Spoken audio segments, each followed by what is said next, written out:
green? Are you an ultimate Eagles football fan? Well, you're in the right place. Ready? Right.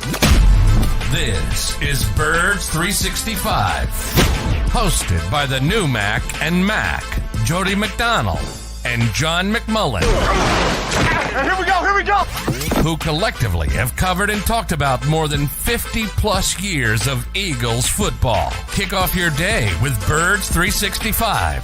You'll get debate. We love to argue. You'll get the real story from inside the locker room. And you'll hear from some of the great football minds from around the region. You're about to become an Eagles insider.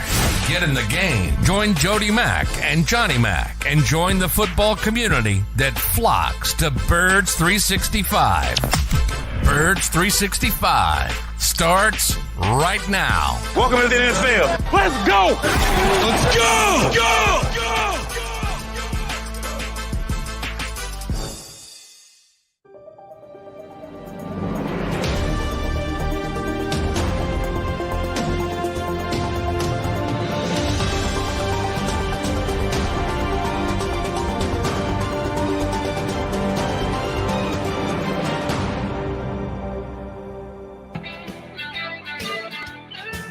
And a happy new year, football fans. Appreciate you streaming in on this Thursday on Birds 365. You got Mac and Mac. That would be John McMullen and Jody McDonald. JM, when last we spoke 22 hours ago, we said, hey, see you again tomorrow. I would say that it was a pretty fun, debatable. What a day. What a day. Inspiring 22 hours since last we spoke. Man, just one report after the other. Who do you trust? Who do you believe? Really? What the hell's going on? You mean they're doing a 180? How much fun did you have yesterday? Not a lot, to be honest. Who to trust? I mean, Darius said goodbye. I mean, that was, confirmed. That one you weren't you weren't too shy to read between the lines. That was pretty easy for you. No. Huh? And his wife said goodbye as well. I mean, that was not misreporting. I believe Adam Schefter was first with it, So, for the people that don't understand, we always talk about the information brokers. Things are funneled to them. And then poor people like me got to confirm it with, you can do the math. And, it was confirmed. From Slay's perspective, he made the decision to leave and then did the 180. And I think it was good we had Les on yesterday because Les has had a long history, obviously, with the Eagles, but also dealing with Drew Rosenhaus. And he mentioned, I believe he used the term, Drew's a realist. I think, everybody remembers Drew from the TO days, right? Mm-hmm. He's not that guy anymore. You think about it, he was always cultivating sort of media attention back then. He doesn't do that anymore. He doesn't do that anymore because he's entrenched. He's built his brand. He's one of the biggest agents in the sport. He doesn't have to do it anymore. And he is a realist. And, I think what happened here is he got in Slay's ear and said, look, dude, you're 32. You're comfortable. You like it here. They're going to pay you your money this year. And I think ultimately, and the Eagles were lobbying as well, we love you.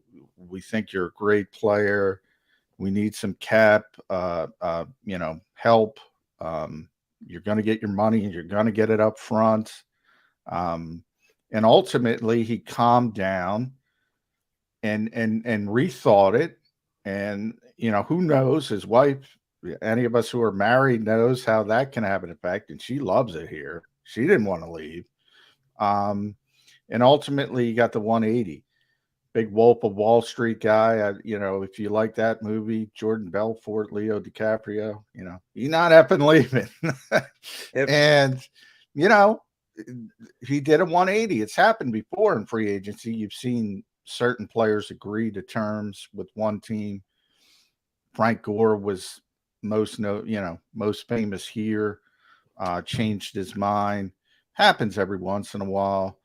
But But rarely do you see this, man. That was crazy. And again, if I'm an NFL head coach, and these are grown men, you can't tell them what to do. But man, I would really, really advise to use Twitter for certain things. Build your brand, interact with the fans if you want, but try to stay away from it. Because Slay was on there all day. Our buddy Brandon Lee Gouton was tweeting out, PFF statistics. He's saying this isn't right. Well, it is right. I mean, he's not lying. He's giving the statistics. So it all stemmed from Twitter and saying goodbye, and then they changed their mind, basically. Right. And here's what we do know, and here's what we don't know. And I think more importantly is what we don't know. The devil is going to be in the details. That's what they were negotiating, was the details. How much of the money that he's supposed to make this year will be transferred into a signing bonus, which will give them salary cap relief. And oh, by the way, once it becomes a signing bonus, it becomes guaranteed. So that's a good thing for Slay.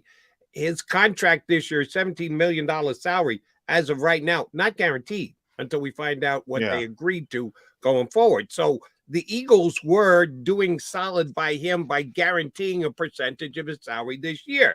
And then they could spread that out over a period of time and get salary cap relief for it. If Slay had chosen to take his release, that the Eagles said, we're going to release you, it's going to be post June 1st, so we're going to get some salary cap relief. They just spread it out over 2 years rather than one big hit this year if they released him now.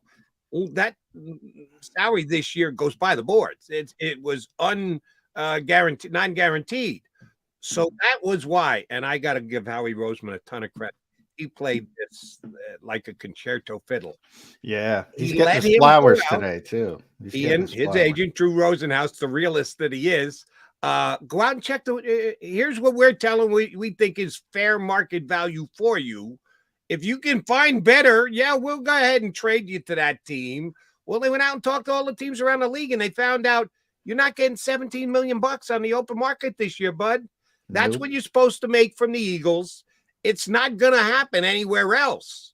So the realist that is Drew Rosenhaus said, if we want to walk away because you're ticked off because the Eagles won't give you another year with some guaranteed money in 2024, we can do that. But we can end up losing money. And they'd prefer to keep you in a town where you'd like to be, where your wife would like to be, and we can get some more guaranteed money just for this year. All right, doesn't help us down the road, but guess what? Nobody else is putting out an olive branch for down the road either. So why don't we just stay put where we are? And you get the amazing 180, and Darius Slay is back again next year. Yep. Now, and we'll see when it gets filed eventually with the NFLPA. Everyone will know. Right. I was told there's no new money, and the Eagles are getting cap relief. So that tells me they're going to guarantee his salaries you mentioned, and probably got Slay to agree to an extra void year where, it's essentially going to be a dummy year on the contract so they can spread it out and get that cap relief. That's my guess. That's just my guess of what's going to happen. He's already got 3 dummy years.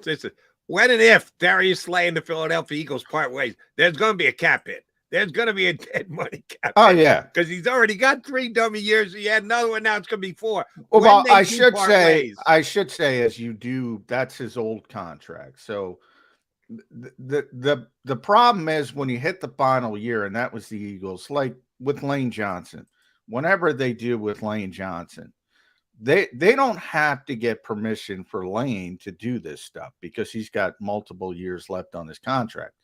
In his final year, they would have to get permission. You have to sort of amend the contract, rework it, whatever word you want to use. That's why it's different. So those void years on his current contract no longer matter because they're dummy years. So now they got to create a new contract with new dummy years. And essentially that's what they're doing. So, it's a bookkeeping trick. This time of year, that stuff gets too important. but, you know, the Eagles are really good at it. And I see, you know, you mentioned Howie Roseman. I see Josina Anderson out there giving him his flowers, and Albert Breer, and he's doing a tremendous job. But I did put it on Twitter, Jake Rosenberg deserves a lot of credit as well. And Howie will say that. He's the Eagles director, vice president of football administration. He's the contract guy. And teams look to what the Eagles do and try to replicate it. When other organizations look at your organization, and the Eagles are really good at it, and they deserve credit for it. But you're right. Here's where Howie deserves the flowers. He knows the freaking market, man. Correct. He knows it backward and forward. And that's what, you know, that turned out to be a great strategy to say, all right, go shopping around, see what you can get elsewhere. And he knows this league. And it's not about Slay being a bad player, because he's a good player.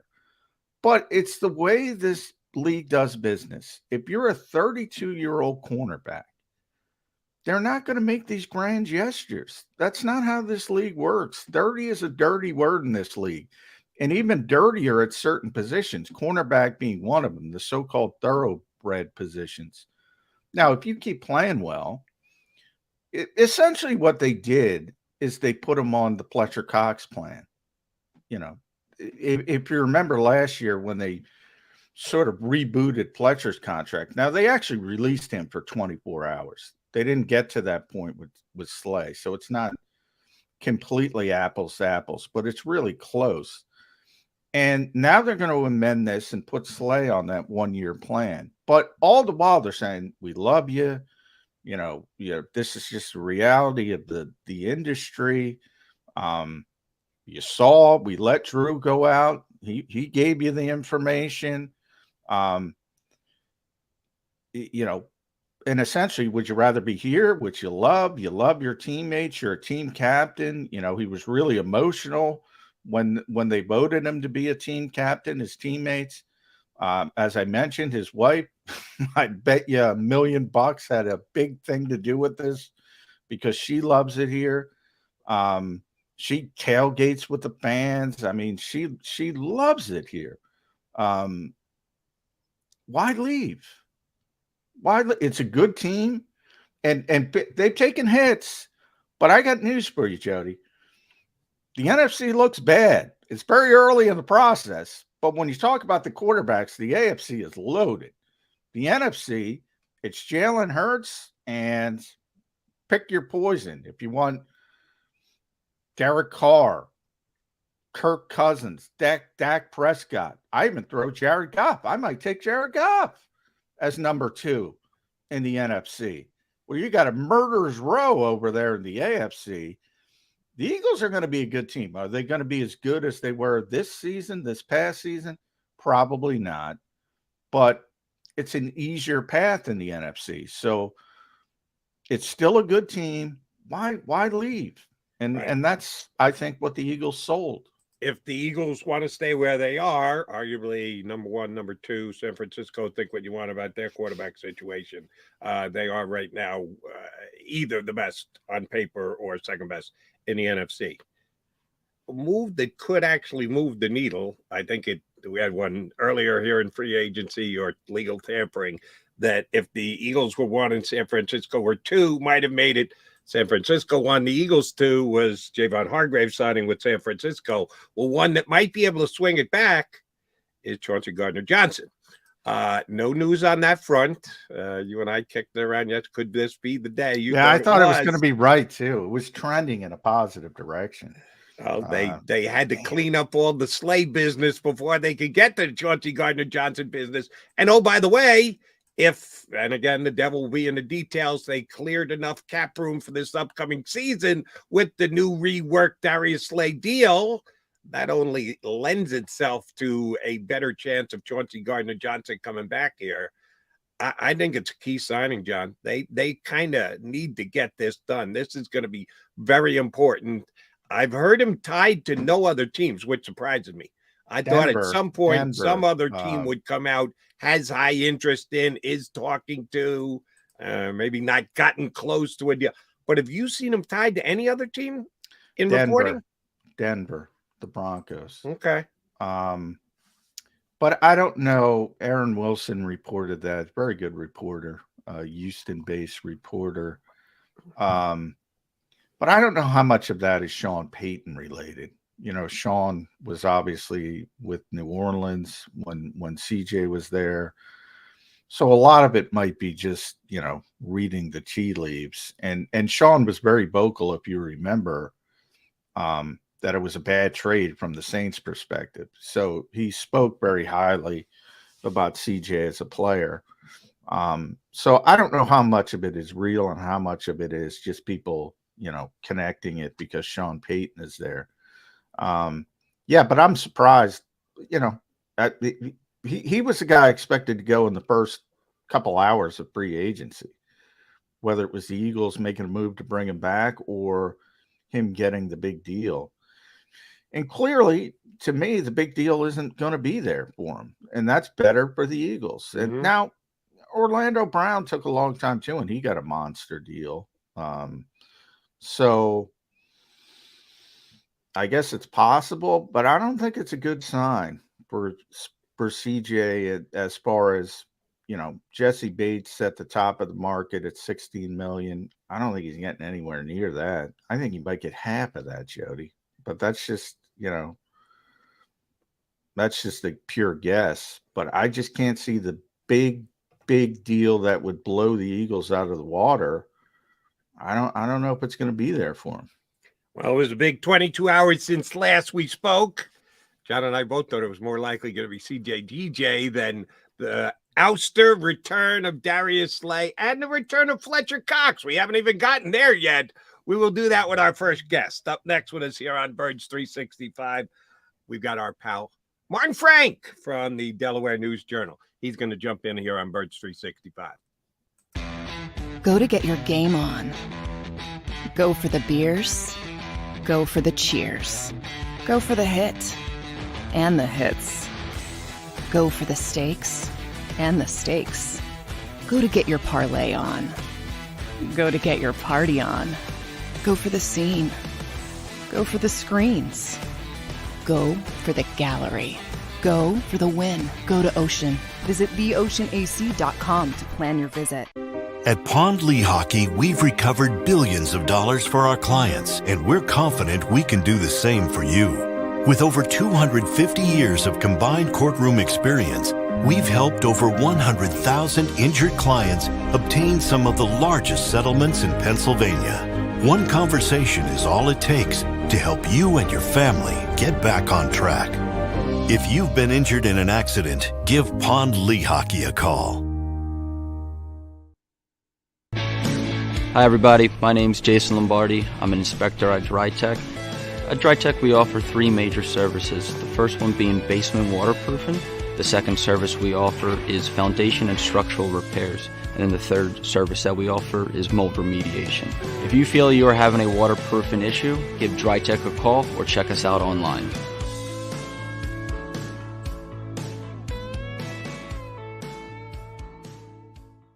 Jeff D'Ambrosio doesn't need a special event to appreciate his customers. Jeff shows his appreciation to them every day of the year. Jeff makes sure to stock more new inventory than anyone and guarantees prices and payments that nobody can beat. There are so many reasons that thousands of customers know Jeff is the easy, friendly place to do business. More for their trades, no judgment zone for credit issues, the best, most reliable service department in the country. That's why I like Jeff, and I know you will too. Jeff will satisfy you every day. Jeff D'Ambrosio, Destination Downingtown, Owner Appreciation Event. We all know that taxes are just part of life. It's true during our working years, but also in retirement. But what you might not know is up to 85% of your Social Security benefits might be taxed. Our team at Thrive Financial has helped retire thousands of people across the Delaware Valley by asking questions they never knew they needed to ask, including how their Social Security benefits might be taxed. It's time to be proactive on taxes. Get your Thrive Retirement Tax Playbook today. Plan your day with confidence. Keep the umbrellas on hand. With Action News and AccuWeather. Numerous tornadoes. Your go-to team when severe weather strikes. The water is still rising. Keeping you prepared wherever you watch. Action News and AccuWeather, the team you trust.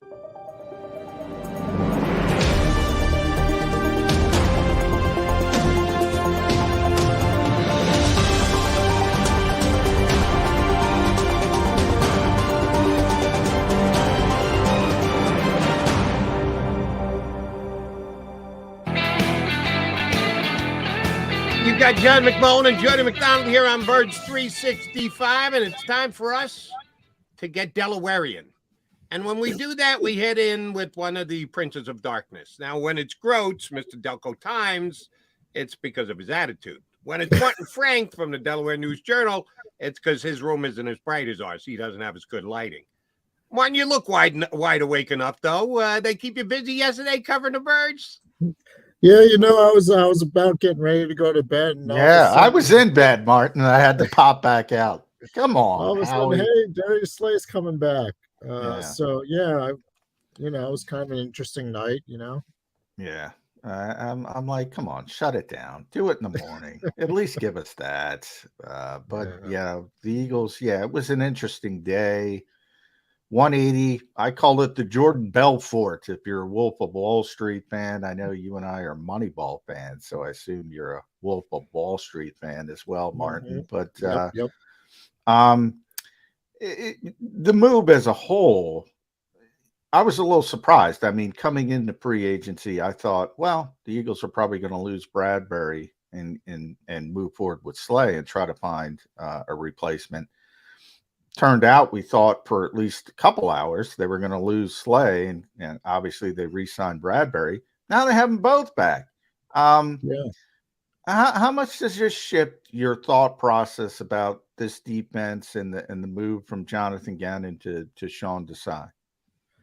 Yeah, I mean, I think, it shows like a lot of these guys want to run it back. I mean, Sean Desai is going to be a little bit different than what Jonathan Gannon was, but I think, the concepts will pretty much be the same, and it's something they're familiar with, and it worked out great for them last year, so I don't see why, they don't think it'll work out again this year, even with a different guy calling the defensive plays and Sean Desai. So, a guy like Bradbury, a guy like Slay, if they were to move on, I mean, you're talking about a new team with potentially a new system and everything like that. I mean, it doesn't always work out that well. And if you're a guy who's 32 years old like Slay, and you're getting a 1 or 2 year deal and it doesn't go well, that could be the end of your career. At least, if you come back to the Eagles, you kind of know the system, the guys, and, obviously it's a good team because they went to the Super Bowl last year. So, I mean,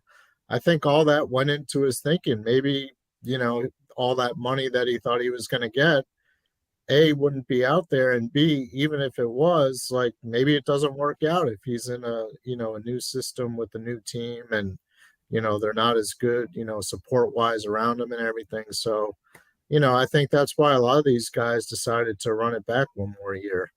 Well, if that's the case, and Darius Slay is glad to be back, and he's on his back nine of his career, but he's in a comfortable place. He's been here for 3 years. Chauncey Gardner-Johnson only one. Successful year, you can't argue that, how good he was, tied for the league lead in interception, even missing 5 games. How does he play his cards from here on in? John and I both agree. If the mega deal was going to be out there, he would have already signed it. What does the fact that we're now 3 days into free agency tell you about the interest in Chauncey Gardner-Johnson? Yeah, I mean, I agree with that. I mean, Javon Hargrave was pretty much gone as soon as, like, the free agency period started. I mean, he got that mega deal, and I think it's a good sign. I mean, the fact that CJ, Gardner-Johnson is still out there means that the Eagles still have a chance to bring him back. I mean, even with Slay and Bradbury coming back, I mean, I think Howie has a number in mind for Gardner-Johnson saying, look, we want to pay you, but this is as high as we can go. And I think Slay kind of figured into that. I mean, if Slay wasn't willing to, rework his contract, maybe take a lower amount and everything, then, I mean, they were ready to move on. So I think, CJ Gardner-Johnson's always kind of been a priority for the Eagles. It's just whether or not, if someone was going to blow him out of the water with a crazy offer, which so far hasn't come. I mean, maybe it still will, but I would think by now that it probably would have. And the fact that it hasn't seems to be a good sign that, the Eagles at least have a chance to bring him back. Yeah, I'm with you. I mean, if the deal is there. Now, Orlando Brown took a couple days, and he got a big deal. So maybe, I guess there's a slight chance it's out there, but I don't think so. I don't think the market is what he was thought it was going to be. As you mentioned, Javon, if you get the splash offer, you take the splash offer and you're done with it. So I think it's a very positive sign. A couple other moves, though, Slay kind of overwhelmed everything, but Fletch is back. Mhm. Miles is gone. No surprise, Miles. I think Miles got a nice little deal in Carolina. I'm surprised it went that high. And Fletch, I'll play devil's advocate because I think Fletcher should be back. Number one, there's a lot of people who don't think he should be back. I think he should be back. But I will say this. You mentioned Slay, 32. We know Jason Kelsey, he can do whatever he wants, but he's 35. Brandon's 35. Fletch is 32. Eagles are bringing back some old players. At some point, there's going to be a tipping point. Hopefully, it doesn't happen at once. Does that concern you? And on the other hand, they bring in Rashad Penny, and everybody's really excited. Low risk, high reward deal. But that guy's never on the field, and you just gave up a 1,300-yard back with 11 touchdowns. Yeah. I mean, there's a lot to unpack with all that. Yeah, sorry. Too much. But no, that's okay. That's okay. We got time. So yes, we do. So I look at kind of Fletch, the same way with BG and Kelsey. I mean, these guys have been Eagles for over a decade, probably among the all-time greatest Eagles players ever. And I'm actually kind of surprised Fletch came back. I thought he might take like a bigger contract somewhere else. But the fact that he's coming back, it's like 1 year, 10 million. I mean, that's kind of a pay cut from last year. That seems about right. I mean, Brandon Graham, 1 year, 6 million. So yeah, they're kind of running it back with older guys, but like these are also guys who weren't playing as much last year. I mean, it was kind of, the amount of plays was kind of designed around the fact that these guys aren't 27, 28 years old in the prime of their career. It's still kind of concerning at defensive tackle because, Fletch is going to be a key piece of that rotation right now because the only other guys on the roster are Jordan Davis, Milton Williams and Marlon Tui Peloto. They might have to, sign somebody else. They're probably going to have to draft somebody. So Fletch might have to play more than he did last year. They might have to rely on him more than they did last year because they don't have, obviously, Javon Hargrave next to him. But, if Jordan Davis is a first-round draft pick, he's supposed to pick up that slack. So we'll find out pretty quickly if that's going to be the case. I mean, BG at defensive end, I think he played like 43% of the snaps last year. So, I mean, that's probably going to be about the same. I mean, they still have a pretty deep rotation there with Hassan Reddick and Josh Sweat, BG, and Derek Barnett's coming back. I know. Oh, don't say that to Jody. You're gonna get cartwheels and all gonna that. get Cartwheels about that, but the guy's under contract, and as long as he doesn't commit like dumb penalties and everything, he's a rotational player. I mean, he's got a role. Yeah, I agree with that. I didn't have a problem with them bringing him back as a rotational player, but then he got hurt. So, yeah. I think it's tough because he was a first-round pick here. Like, I think if he went to another team and they said, "Hey, this is a rotational player," you'd say, "That's not bad." But because he was a first-round pick here, the expectations overwhelm it. Yeah, exactly. I agree with that. I mean, Josh Sweat was a 4th-round pick, and up in his first couple of years, he didn't do a whole lot, and then all of a sudden, you're like, well, it's a 4th-round pick, not a big deal, and then he breaks out, and you're like, oh wow, this is a great pick. So, there's a role for all these guys. And then getting back to the running back situation, with Penny and everything, yeah, he hasn't played more than 10 games in any season since his rookie year of 2017. He played 5 games last year, I believe, but he averaged 6.1 yards a carry last year, and he's averaged 5.7 yards per carry for his career. So, like, imagine how effective he could be with Jalen Hurts as a +1 guy, in the run game. All of a sudden, all those holes that were there for Miles Sanders, well, they should be there for Rashad Penny. So, as long as the guy can stay healthy, I mean, he could have a pretty big year. And, a 1-year prove-it deal, and he proves it, he might get another deal after that. I mean, maybe not with the Eagles because they don't pay for running backs, but I think it's a win-win for both him and the Eagles. I mean, he just has to stay healthy. I mean, that's obviously been a big problem. But if not, I mean, Boston Scott's back. They like Kenny Gainwell. He had a bigger role towards the end of the year and into the playoffs. Trey Sermon's still on the roster. Yeah. He's a guy who was a 3rd-round pick of the 49ers. And, they have depth. So, maybe they can run it back. And also, I still wouldn't be surprised if they draft somebody early, running back, I'm with you. I think the lead back is not here yet. I think he's going to be found in the draft in the middle rounds, and the Eagles don't even have a pick there yet, but they will get a pick there. And it's a very deep draft for running backs, I'm told. Yeah. Daniel Jeremiah said that. A couple other scouts told me that. So, you try to replicate the Chiefs and Isaiah Pacheco. And I don't think it has to be the 7th round. It could be 4th, 5th, 6th when they get when Howie deals down, which I think he will. Yeah, I see that too. Sure. Yeah, you guys somehow trying to justify Derek Barnett's a good contract. He's got dummy years till 2028. Oh, yeah, that was a great deal by Howie Rowe. That's his friggin' swing. Don't criticize Howie today, man. Oh, yeah, I am, because it's a bad deal. He doesn't get a pass. You and I just discussed this yesterday. You can point out Howie's very small I'm joking, Jody. mistakes. He doesn't make them often, but he doesn't get a free pass either. And Derek Barnett is it. That's all there is to it. If I don't care if Derek Barnett comes back and gets, let's pick a reasonable number, 6 sacks. Is that reasonable for a guy? So you called him a rotational player. Do you want to set the over/under on tackles and/or sacks for Derek Barnett this year? What would be acceptable for a $5 million a year player? I'm not a stat guy. I mean, is he going to be an effective rotational player? I mean, the torn ACL complicates things. First of all, we have to see if he's healthy. Number one. Will I think if he's healthy, do I think he's a good 4th defensive end in the NFL? Yeah, I do.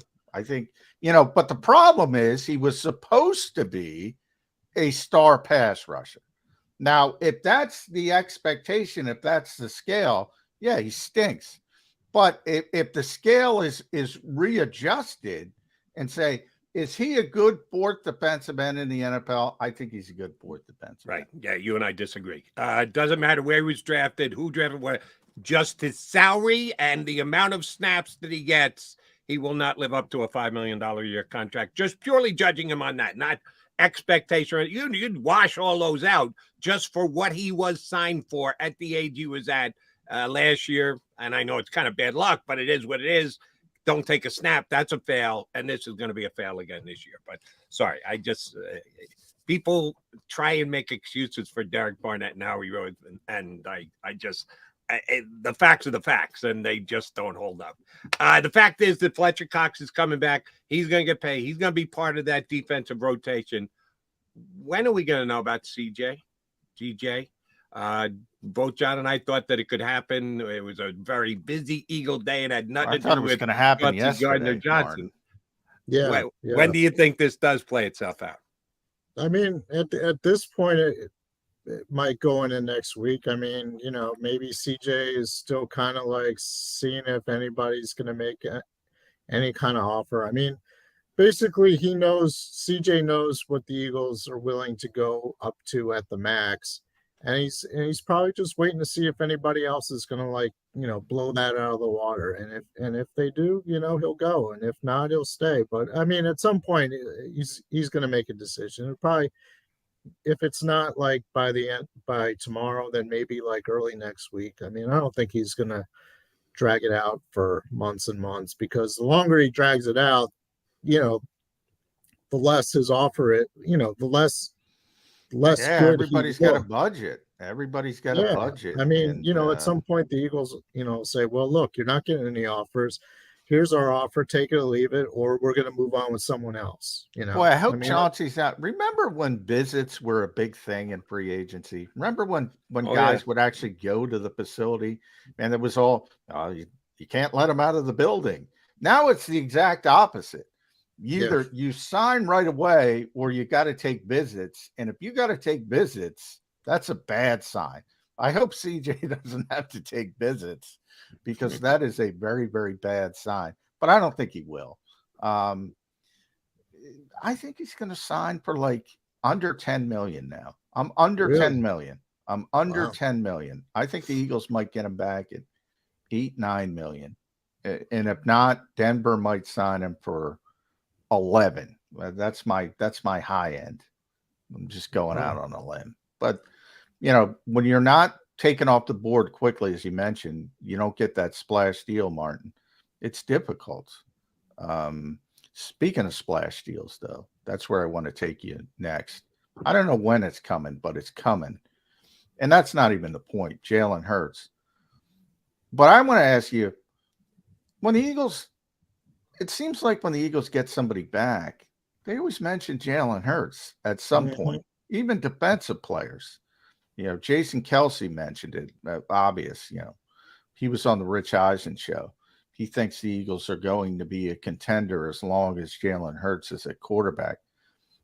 It's amazing how things have changed when it comes to Jalen Hurts. But how important is he to getting these guys back, do you think? Oh, yeah, crucial. I mean, I don't think these guys are coming back if Jalen Hurts isn't the quarterback, to be honest with you. I mean, Kelsey could have retired any time in the previous 2 years, and he didn't because of Hurts. I mean, if he doesn't believe in the quarterback, if he doesn't believe in their chances, to go far with him, then, the guy's made a ton of money. He doesn't need to keep playing.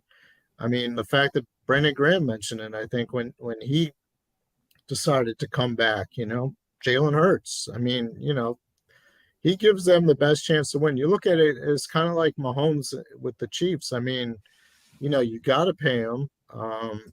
And the Chiefs did. And they found a way to keep like a lot of their core veterans because they believe in Mahomes and they believe Mahomes gives them the best chance to get to the Super Bowl.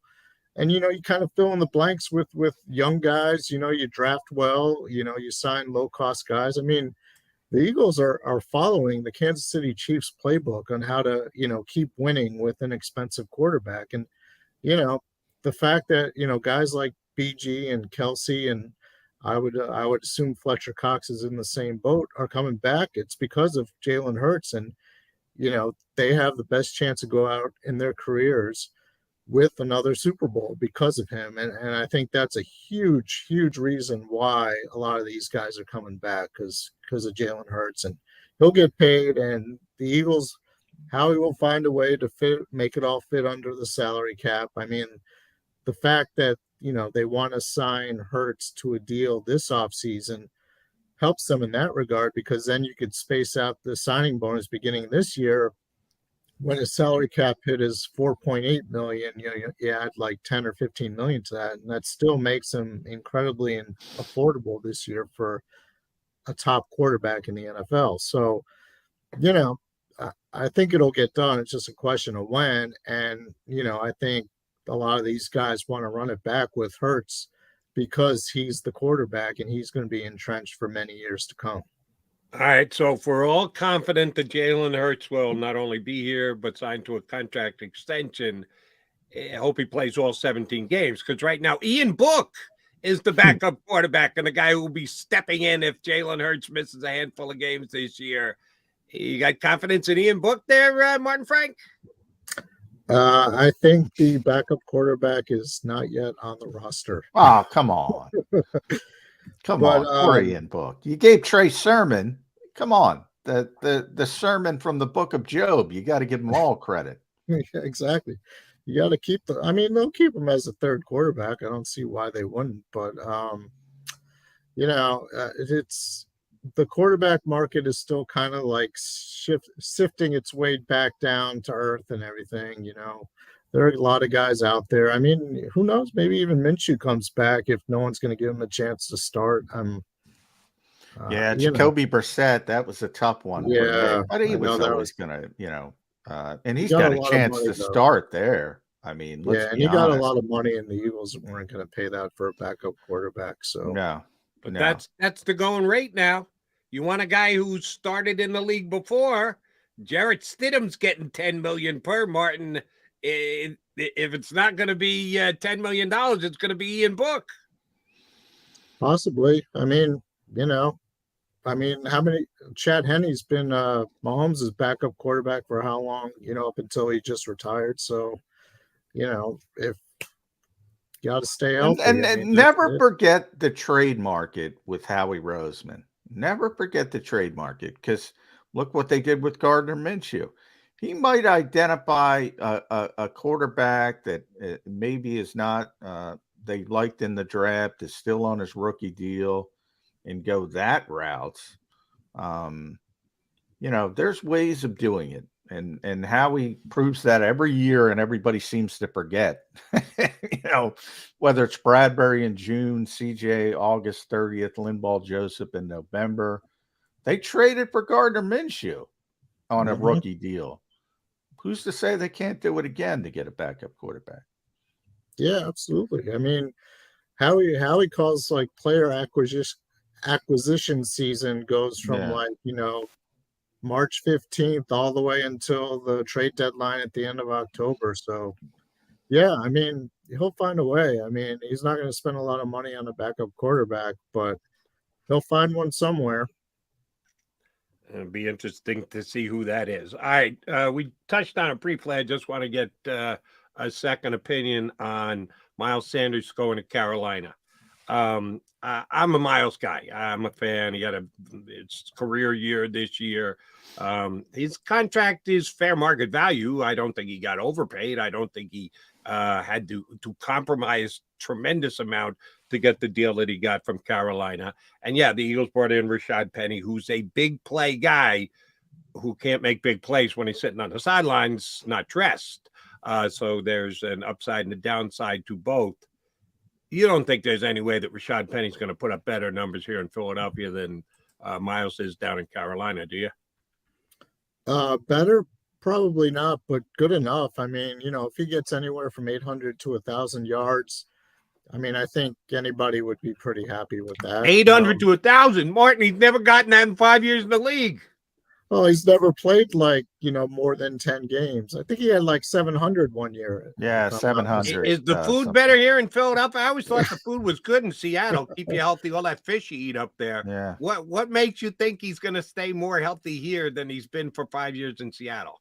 Well, I mean, that's a gamble they're taking. I can't guarantee you that he will, but if he does, I mean, he should have a pretty good year. And I think, it's a low risk, high reward type of deal. And like we were saying earlier, if they draft a running back, I mean, they could always sprinkle him in. They can go with Gainwell, they can go with Boston Scott. It's going to be more. I can see it being more of a rotation this year, running back, than it was in the past few years with Miles Sanders. I mean, I'm a Miles Sanders fan as well. I mean, I thought he had a great year last year, and I think a lot of the reason why the Eagles were as good as they were is because, the other team couldn't focus on just trying to stop Jalen Hurts, and when they did, here's Miles Sanders running for 140 yards in a game and stuff like that. So there'll be plenty of opportunities for running backs to get carries, and I think a lot of the load will be split more, distributed more evenly than it was in the past couple of years with Miles Sanders. So, if he gets 800 to 1,000 yards and is healthy the entire season, I'm going to hold you to that 800 to 1,000, Martin. That's the second time you've gotten there now. All right, I'll take the. Well, under here's 800 I'm gonna help Martin out, because we were joking on Twitter. My second Moneyball reference of the day. I'm gonna go Moneyball on you, Jody. So Miles had 1269, Kenny had 240, Boston had 217. So do the math of that. That's what you're trying to replace. You're not trying to replace the player. You're trying to replace that production. Jason Giambi with Scott Hatterberg. Yeah, exactly. Exactly. Now, can they do it on the cheap? That to me is a larger question. And I'll bring in linebacker as well, Martin, because Miles is a good player, not a great player, but he's a good player. TJ's a good player, not a great player, but a good player. Kaiser, capable. I'm going to use the adjective. The Eagles are going to go cheap on both positions. Generally, I think their discipline is a trait that serves them well, but sometimes I think they're too disciplined, especially at positions they don't value. Agree with that or disagree with that? Yeah, I can see that. I mean, like you mentioned with the amount of yards that they have to distribute among the running backs. I mean, yeah, it could not work out well, but you also have that wild card in Jalen Hurts. And it's the same kind of thing with linebackers. I mean, yeah, you want them to make the tackles. So, like, if the defensive line is doing its job and putting pressure on the quarterback, you want the linebackers to be able to step up and make the play.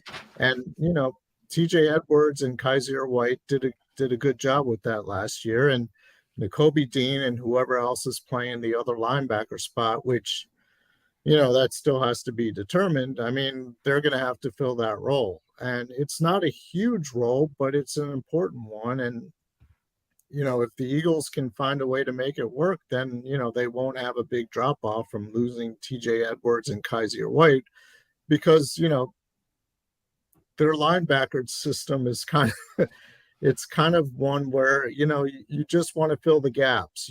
They don't have to like make all these crazy plays or anything like that. They just have to do their job. And but Martin, let me throw in, because as a Delaware guy, the names. Paul Warlow, I'll start with. Yeah. Eric Wilson, LJ Bortz, Corey Nelson. I'm probably forgetting a few. They tried this a bunch of years where it did. Stephen Tulloch, remember they brought in Stephen, Jim Swartz guy.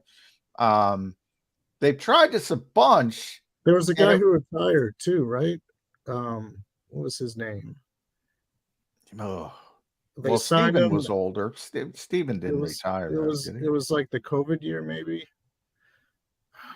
I'm losing it. I don't know who you're referring to, Mark. But either way, people say, well, you can just replace TJ and Kaiser. Even Alex Singleton, who got a nice little deal in Denver when they moved on from him. They've missed a lot when they tried this route. They've missed more than they've hit at linebacker. The one time they went out and got a half decent free agent was probably Nigel Bradham, and that worked. That pretty much worked. And they had a good draft pick with Jordan Hicks, and that worked for a few years while he was healthy. But they've missed when they've tried the Kaiser White route more than they've hit. I don't think they've learned from that. Yeah, I mean, when you look, I see what you're saying, obviously. I mean, obviously they're putting a lot of trust in Jacoby Dean because, they believe he's going to be the main guy.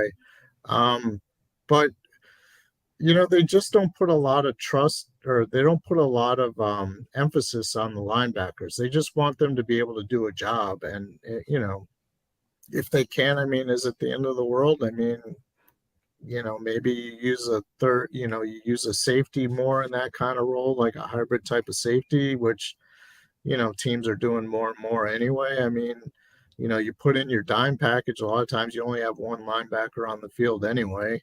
And our team's going to like run it down their throats when they do that. I mean, it's a possibility, but then, you got to have guys like Jordan Davis in the middle to stop the run. So,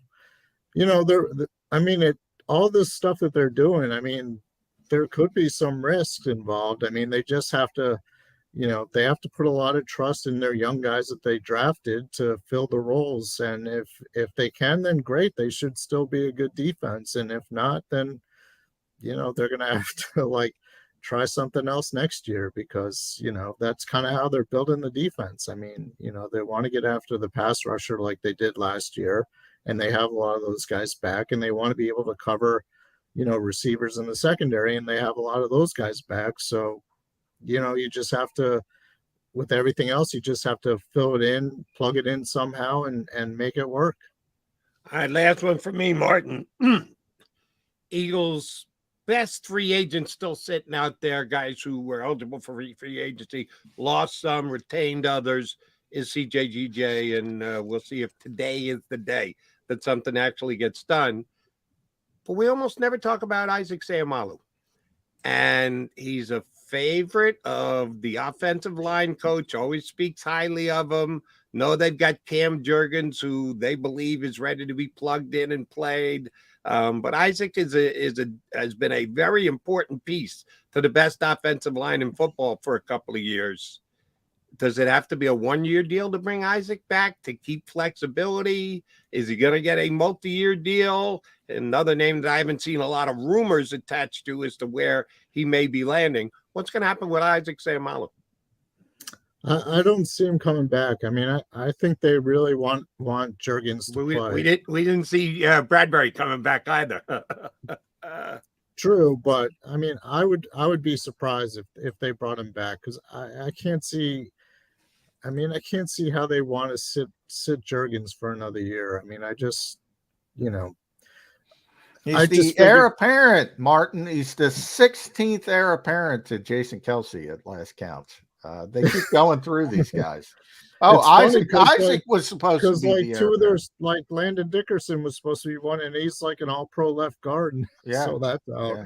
Isaac was supposed to be the heir apparent. The first, exactly. Yes. Isaac is going to retire before they actually need the heir apparent. Yeah, I mean, I just don't see Isaac being back. I mean, he was a great right guard. He did a great job. He was a really good left guard before that, and I just don't think they're going to pay that kind of money when they have Jurgens. And, if you're trying to fit in everybody else, I mean, something's got to give, and I think Isaac's going to get a decent deal somewhere else. I mean, you look at, Chris Lidstrom, with the Falcons is getting like 21 million a year. He's a guard, and, I'm not saying Isaac's going to get nearly that amount, but I mean, he's going to get something, and I think it's going to be more than the Eagles are willing to pay. Yeah, when they have a guy like Jurgens ready to step in. I thought Isaac would be a day one guy too, to be honest, but I think that injury hurt him. That was a really significant injury, so teams are probably concerned about his long-term viability. That's just a guess, because he played really well last year, really well. Yeah, I mean, and like, Andre Dillard got $29 million for 3 years. I mean, you're not telling me that Isaac Seumalo he's going to get more than that, or I don't think so. Left tackles are, that's a premium position, so that's a bargain at left tackle. If he turns out to be a starter, whereas guards, you mentioned Lindstrom, but he's top of the market. Yeah. Nate Davis, I thought he'd go to Chicago. That's where I thought Isaac would go, because they have so much money, and they signed Nate Davis instead. I think that was a bad sign, but we'll see. Hopefully Isaac can get a good deal. I don't think he'll be back, as Martin said. At MFrankNFL, you can follow him there on Twitter, DelawareOnline.com, the Delaware News Journal, one of the best in the business. Our old friend Martin Frank. What movie are you going to watch today, Martin? Might watch Moneyball again. All right. Get some more lines. Can't go wrong with Moneyball. I keep thinking, like, they let Giambi go. They let Isringhausen go. Well, it was funny because we're joking. The New York Yankees of all teams don't pay for Wi-Fi on their flights for their players, which harkened back to Moneyball when the players had to buy their own soda because the A's were so cheap. Yeah. The New York Yankees aren't buying Wi-Fi for their players. That's all. But that's like always been the big flaw with Moneyball is like, they mention all these like, unheralded guys, but they still had a great pitching staff. Just like they had the great Eagles still players, have a great players, offense. Yeah. They and they didn't win, by the way. They didn't win. What's that? They didn't win. Yeah, but they got to the playoffs. Oh yeah. They won 103 games or something. They had a very good team. They had a very good team. But it's funny. They ignored all their great players, all their great pitchers, as you mentioned. They talk about Scott Hatteberg in the movie. There were some more important players. Yeah. Miguel Tejada was on that team, wasn't he? Yeah. Eric Chavez. Great pitching staff.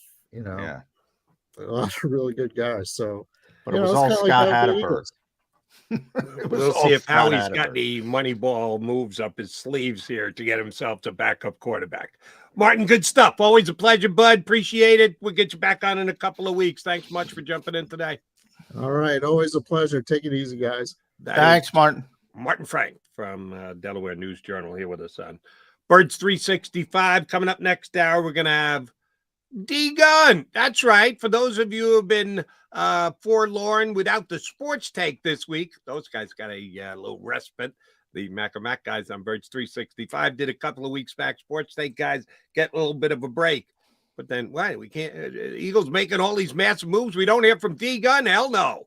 We're going to hear from him coming up in about, 25 minutes from now, right here with us on Birds 365. Go to get your game on. Go for the beers. Go for the cheers. Go for the hit and the hits. Go for the stakes and the stakes. Go to get your parlay on. Go to get your party on. Go for the scene. Go for the screens. Go for the gallery. Go for the win. Go to Ocean. Visit theoceanac.com to plan your visit. At Pond Lehocky, we've recovered billions of dollars for our clients, and we're confident we can do the same for you.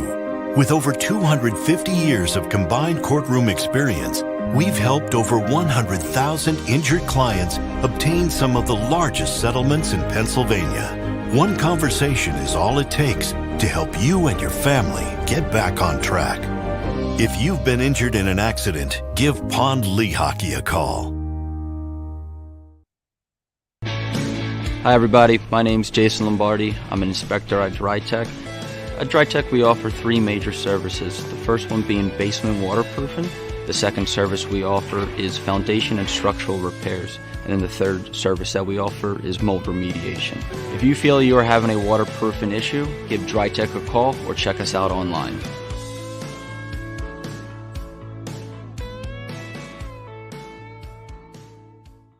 Jeff D'Ambrosio doesn't need a special event to appreciate his customers. Jeff shows his appreciation to them every day of the year. Jeff makes sure to stock more new inventory than anyone and guarantees prices and payments that nobody can beat. There are so many reasons that thousands of customers know Jeff is the easy, friendly place to do business. More for their trades, no judgment zone for credit issues, the best, most reliable service department in the country. That's why I like Jeff, and I know you will too. Jeff will satisfy you every day. Jeff D'Ambrosio, Destination Downingtown, Owner Appreciation Event.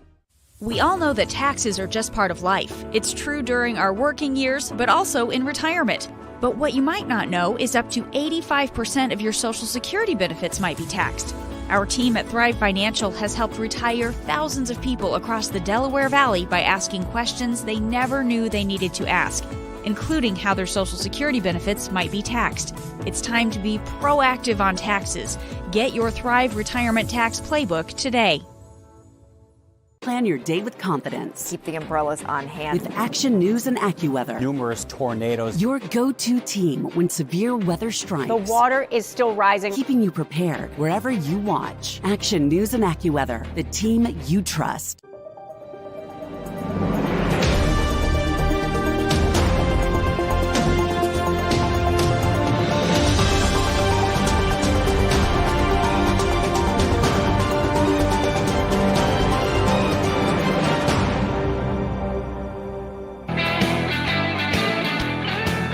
Got your Mac guys here on Birds 365. Jody Mac, Johnny Mac, sticking around for another hour And Derek Gunn, going to jump in with us in less than 20 minutes from now. I'm seeing some comments here on our stream. Always appreciate when you guys do comment. If you like what you're hearing, feel free to go ahead and hit the like button, which we need to. What do we call it again? To improve our what? Algorithm. You gotta like, share, and subscribe. I still don't understand all that stuff, but if you be so kind, if you're a fan of the show, please hit the like button. I give you one guy who hits the like button often, and that's Jeff Stoughton and Isaac Seumalo. A bunch of our comments here. Isaac's a guard. That's about it. Isaac is good because he plays between Jason Kelsey and Lane Johnson, and that McMullen and McDonald could do it if you got plugged in there. No. What are Jeff Stoutland's evaluations of Isaac Seumalo, Johnny Mac? He loves Isaac. Loves him. I mean, everybody loves him. Jason Kelsey. Well, not everybody, because I'm telling you, I'm reporting. Isaac Seumalo, according to some of our streamers, is a guy. It is what it is. That's how they're describing. Let me tell you, everybody loves Isaac Seumalo. Let me tell you something about fans. If ever something, when Slay said goodbye, and even his wife said this on Twitter, the turn started immediately. The Eagles didn't even have to do it. Oh, he's a declining player. He wasn't that good. He had a bad second half. Bradbury's better. Yada, yada, yada, yada. Eagles don't think that. Never thought that. They know how good he is, but the turn started immediately. When you're out the door, you're yesterday's news, and that's the case with Isaac Seumalo. He had a great season. I said at the end of the year, Isaac was the Pro Bowler. Landon should have been the alternate. Landon's great. Landon's going to be better long term, but he's still a young player. Does some things tremendously, very powerful, very good run blocker, but consistency from play to play. Isaac was better last year. He's got injury concerns. He's older. But Kelsey raves about him. Lane raves about him. Stoutland can't say enough good things about him. Yeah, that's just wrong. That's just wrong. And I believe the people believe what they believe, but they wait till the guy's gone to voice their opinion that he's just a guy and he lives off the man to his left and his man to nobody says that while he's still under contract as an Eagle. But and by the way, probably relocating. He's a guy. There's some frightened people out there because Jennifer Slay took screenshots of all the people taking shots at her husband after he was going to leave for the 6 hours. In some ways, I think Slay was trolling people to see who would turn, and a bunch of people turned pretty quickly. Oh yeah. I try and stick to my opinions, whether they are Eagles or become ex-Eagles. I try not to do the flip-flop thing. And as noted earlier in the show, not a Derek Barnett fan. He's still here. We know that. We know that. The facts are facts when it comes to Derek Barnett. Don't care whether he's in an Eagle uniform or not. He was a bad re-sign by Howie Roseman. The backup quarterback position, Johnny Mac, you were pretty strong, and Jacoby Brissett was the guy that the coach flat out loves him. He can't get himself enough Jacoby Brissett. He's going to be right down the turnpike playing for the Washington Commanders next year. What happened? Is Nick got the juice? No. If you run it back, and people can watch us on demand on the YouTube channel, I said if budget wasn't an issue, Nick Sirianni would like Jacoby Brissett. I always thought he was going elsewhere. He was going to make too much money, and he was probably going to get a chance to compete, which happened, and he wasn't going to get a chance to compete here. I thought he'd sign in either Tampa Bay or Washington, where he'd get a chance to at least compete for the starting job. I said if budget was no issue, and it always is, the guy he would like to be the backup quarterback is Jacoby Brissett. I never thought it was realistic. I know how much Nick loves him. He never stops talking about it. I mean, he loves the guy as a player and would love to have him as a backup quarterback. But that was pie in the sky. That was always pie in the sky. and unfortunately landed in the division. Or fortunately, he's not a great starting quarterback. I mean, he'll probably beat out Sam Howell, I would think. Maybe Ed Kratz doesn't think so, but I would think he would win that job unless they go in a different direction. And he would have been a great backup, but way too expensive. Right. And then therefore you have to find yourself a backup quarterback. If price is going to be a major factor, that you've got your amounts that you'll pay per positions around the roster, are they going to pay anything for a backup quarterback? Are they going to just make Ian Book their backup quarterback? Who is the quarterback who, when the chairs, they're playing musical chairs, is still standing and doesn't have a deal, who's going to come in for half of what Jacoby Brissett got and the other $10 million backup quarterbacks who have signed since I don't think they want issue and priced Jacoby Brissett out of town. What type of price are we looking at for the Eagles? I do not think they want to pay $10 million for a backup quarterback. So that's why I brought up, how did they get Gardner Minshew? I think that might be a route. Everybody forgets the trade market with Howie. Look, nobody's more apt to make a trade.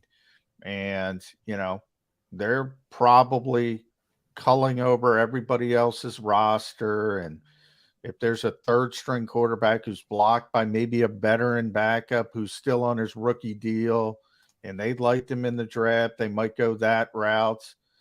I don't think they're going to go quarterback in the draft simply because there's like a big dead spot after, the top four, and then you have Hendon Hooker, I guess, and then you have sort of a drop off from there.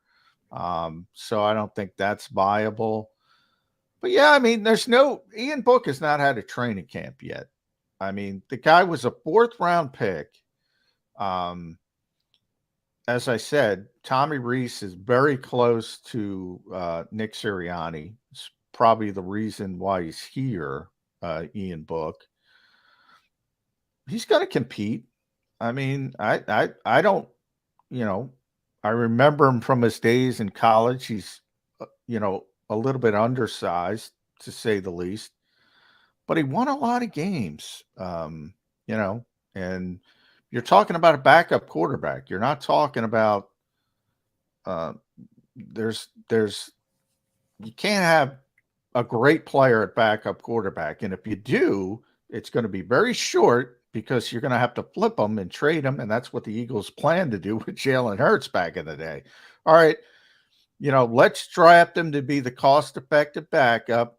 Maybe he plays well in preseason. Maybe he plays well when Carson Wentz is hurt for a game or two, and then he could flip him for a 2nd-round pick or even a 1st-round pick, as the Eagles have done in the past in the Andy Reid era. That was the original plan. Obviously, things went awry, and Jalen Hurts has taken off and become a superstar himself. Ian Book will get a chance to compete. Maybe he wins the job. Here's the one kind of different scenario this year than it was a couple of years when they got Gardner Minshew, which was a really smart move by Howie Roseman for what he gave up to get him here.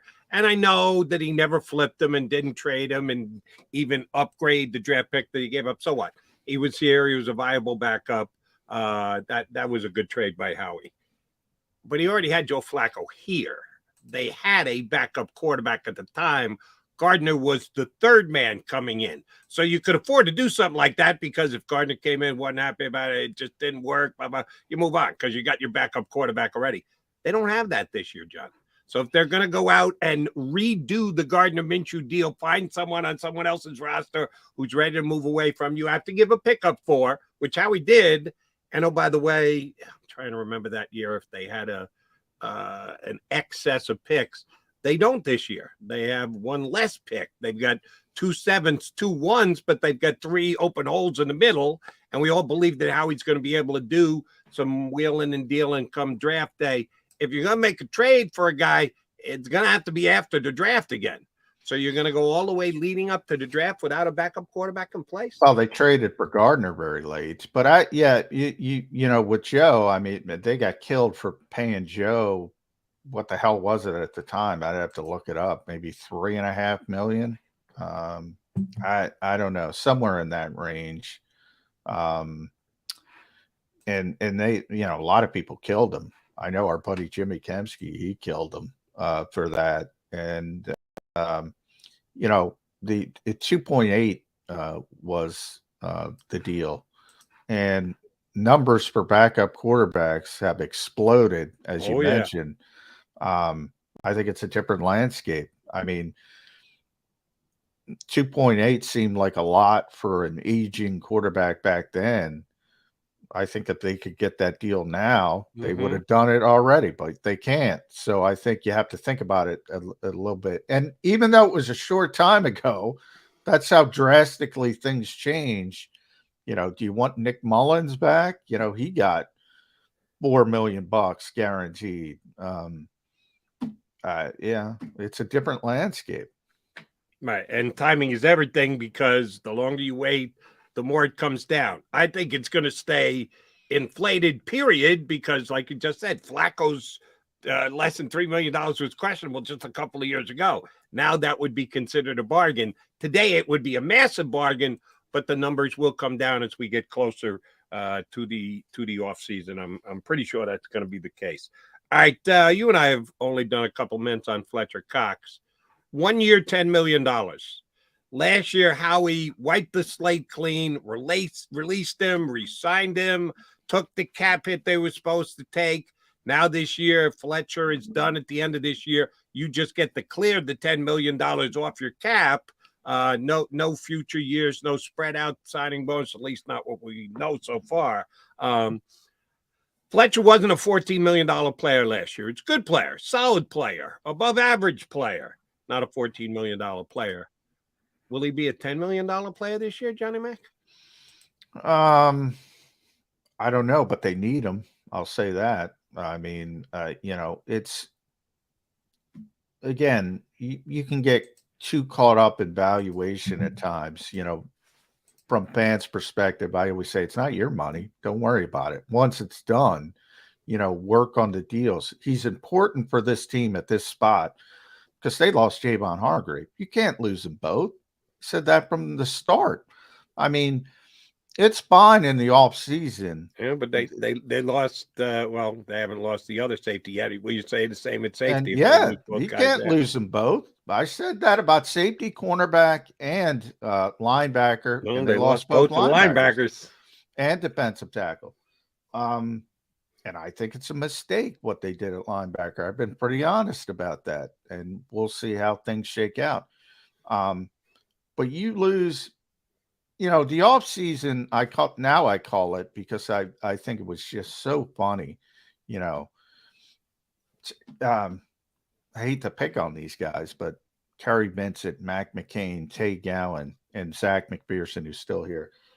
You know, you go back to the offseason, and they were just talking those guys up. We love our young cornerbacks. We love them. We love them. We love them. We love them. We love them. They're going to be great players. They're going to be great players. They're going to be great players. Zach's the only one here, and he's a good special teams player. They had never any intention of playing anybody opposite Darius Slay of that group, and that obviously was borne out over consecutive years, you know, with Steve Nelson before that, and obviously Bradbury. You know, you could talk about Marlon Tuipulotu. You could talk about Marvin Wilson if you want to go down that far on the depth chart. Is he still on the practice squad?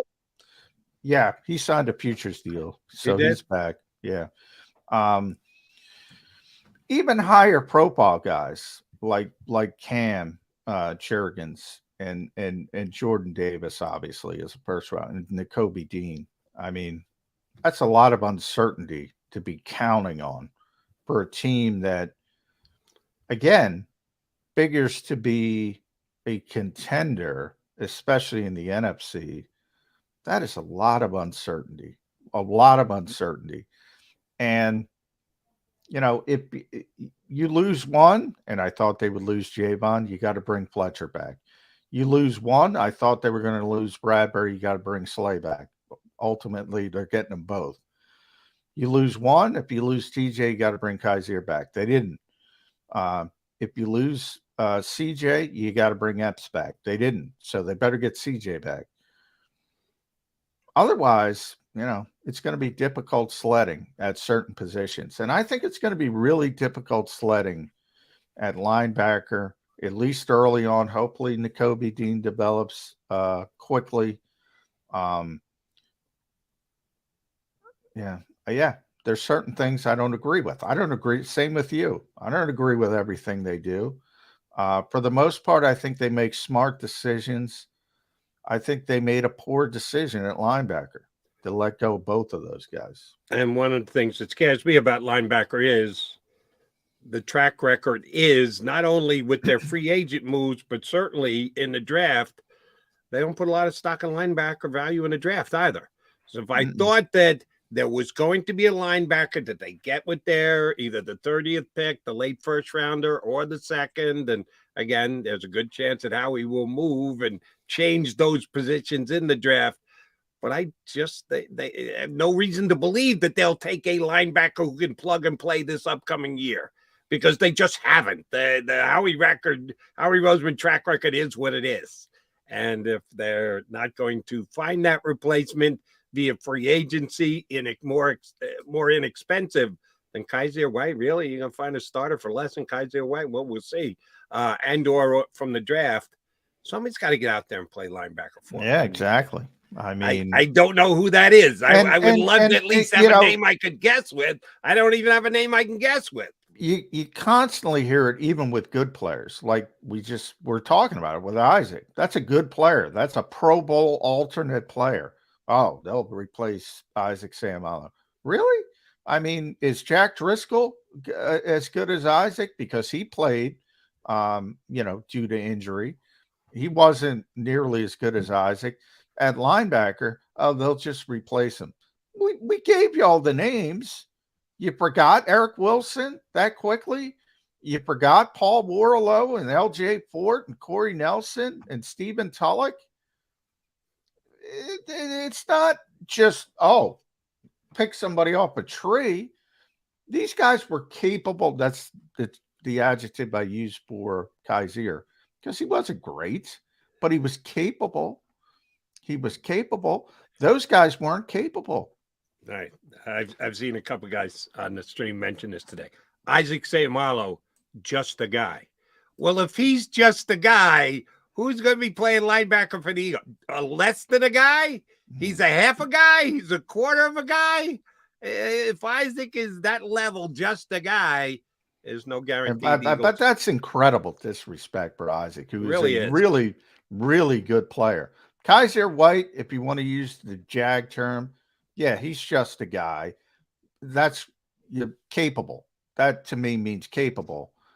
But there's a lot of not Jags. There's a lot of below average players. And you saw, if you're an Eagles fan, you've seen a lot they've tried to plug in at linebacker. Nate Gary wasn't a signing, but he was a draft pick. How'd you like Nate Gary? Because I got a lot of heat for that, for just pointing out the coaching staff liked him. Boy, they forget quickly. If Jag is just a guy, is Nag not a guy? Because the Eagles have had a couple of those. Not a guy, starting linebacker for the Philadelphia Eagles. Let's see what Howie Roseman comes up with. All right, we're going to take quickie time out here, and then he's doing us a solid. That's because we're doing you a solid. Everybody wants to know what the hell Derek Gunn thinks. He's not on his usual forum this week with Sports taking a little downtime. God bless him. Oh, we're putting D Gunn to work. He's coming in, joining us next. Derek Gunn on Birds 365. Stay here. Go to get your game on. Go for the beers. Go for the cheers. Go for the hit and the hits. Go for the stakes and the stakes. Go to get your parlay on. Go to get your party on. Go for the scene. Go for the screens. Go for the gallery. Go for the win. Go to Ocean. Visit theoceanac.com to plan your visit. At Pond Lehocky, we've recovered billions of dollars for our clients, and we're confident we can do the same for you. With over 250 years of combined courtroom experience, we've helped over 100,000 injured clients obtain some of the largest settlements in Pennsylvania. One conversation is all it takes to help you and your family get back on track. If you've been injured in an accident, give Pond Lehocky a call. Hi everybody, my name's Jason Lombardi. I'm an inspector at DryTech. At DryTech we offer three major services, the first one being basement waterproofing. The second service we offer is foundation and structural repairs. And then the third service that we offer is mold remediation. If you feel you are having a waterproofing issue, give DryTech a call or check us out online.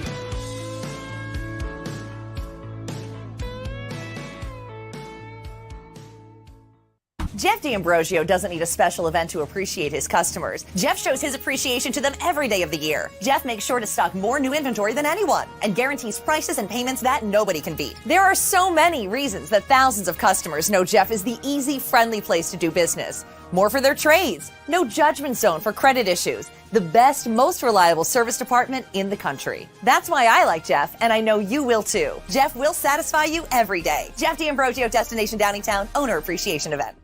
We all know that taxes are just part of life. It's true during our working years, but also in retirement. But what you might not know is up to 85% of your Social Security benefits might be taxed. Our team at Thrive Financial has helped retire thousands of people across the Delaware Valley by asking questions they never knew they needed to ask, including how their Social Security benefits might be taxed. It's time to be proactive on taxes.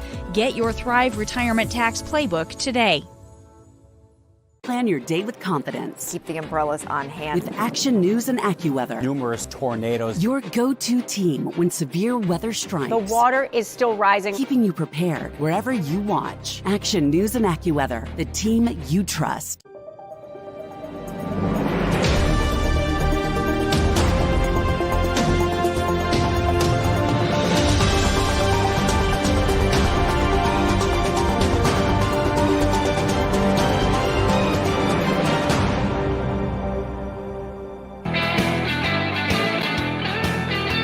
Jody Mack, Johnny Mack. Had a key addition to the roster today. We listened to him during the afternoons on Sports Take, find out what his opinions on the Eagles are, because he's only been covering them for years, and he didn't get to share them these last couple of days. Glad he gets to do just that with us here on Birds 365, Mr. Derek Gunn.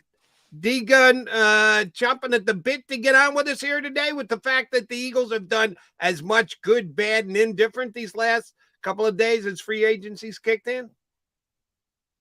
D-Gun, you're muted.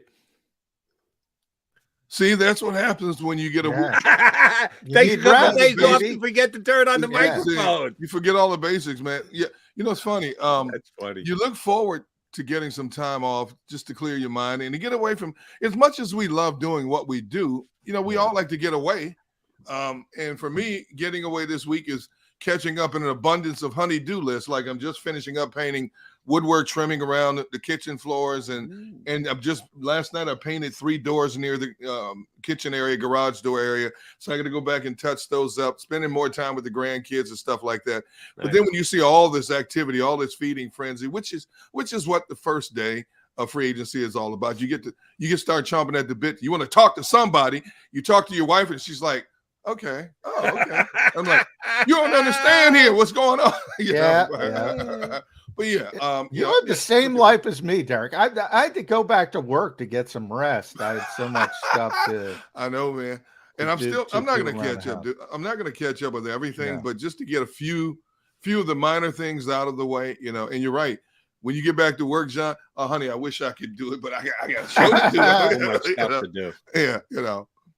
Yeah, get some rest, but we didn't get any rest yesterday because of Darius Slay. So, I mean, that was crazy. Complete 180. I mean, he said goodbye to Philadelphia. Yeah. He and his wife, Jennifer, said goodbye. They were going to be released. Darius was going to be released. All of a sudden, you have this turnaround. You know how things work. Darius is going to kill me. Slay is still a Pro Bowl level player. And when you're a star player, you never want to go into that lame duck year of your contract. You want the extension. You want the guaranteed money. All the guaranteed money was done on his deal. The Eagles, on the other hand, needed to get the cap number down. So you have these loggerheads. And ultimately, it looks like Slay said, you know what? At least I like it here. This is a contender. We know the Eagles are going to be good again. My wife loves it here. That's a big part of it. He just did a 180. Is there any other way to explain this? No. And as I reported yesterday, John, initially he wanted 3 years guaranteed. Yeah. Well, that's bad business for a guy who's 32, you know. Yeah. And let's face it, he played well in the first half of last season, but and there were games when people didn't throw at him, so we have to take that into consideration. But in the bigger moments, he didn't play that well. You know, and Howie is not one to shy away from spending money, but how he spends money wisely. It would not be a wise investment to spend that kind of money on a guy 32. He would be 33, 34, 35. As we know, this is a time in a player's life, especially a cornerback, where you start to see a decline to a certain degree. So he backed off, and I believe they ended up with a 2-year deal for substantially less money. On top of that, he wanted a lot more money than what the Eagles were willing to pay, and the Eagles were never going to comply with his wishes in that regard in terms of giving him a lot more money. So they came to a meeting of the minds, and John, you're right. A lot of times when players start looking at the abundance of dollars that are out there, you figure most of those teams that have that kind of cash to spend are teams that are in a rebuilding mode.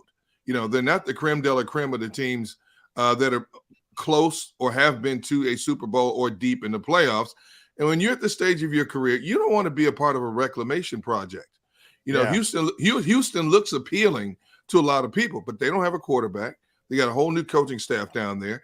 They're going to get younger a lot quicker.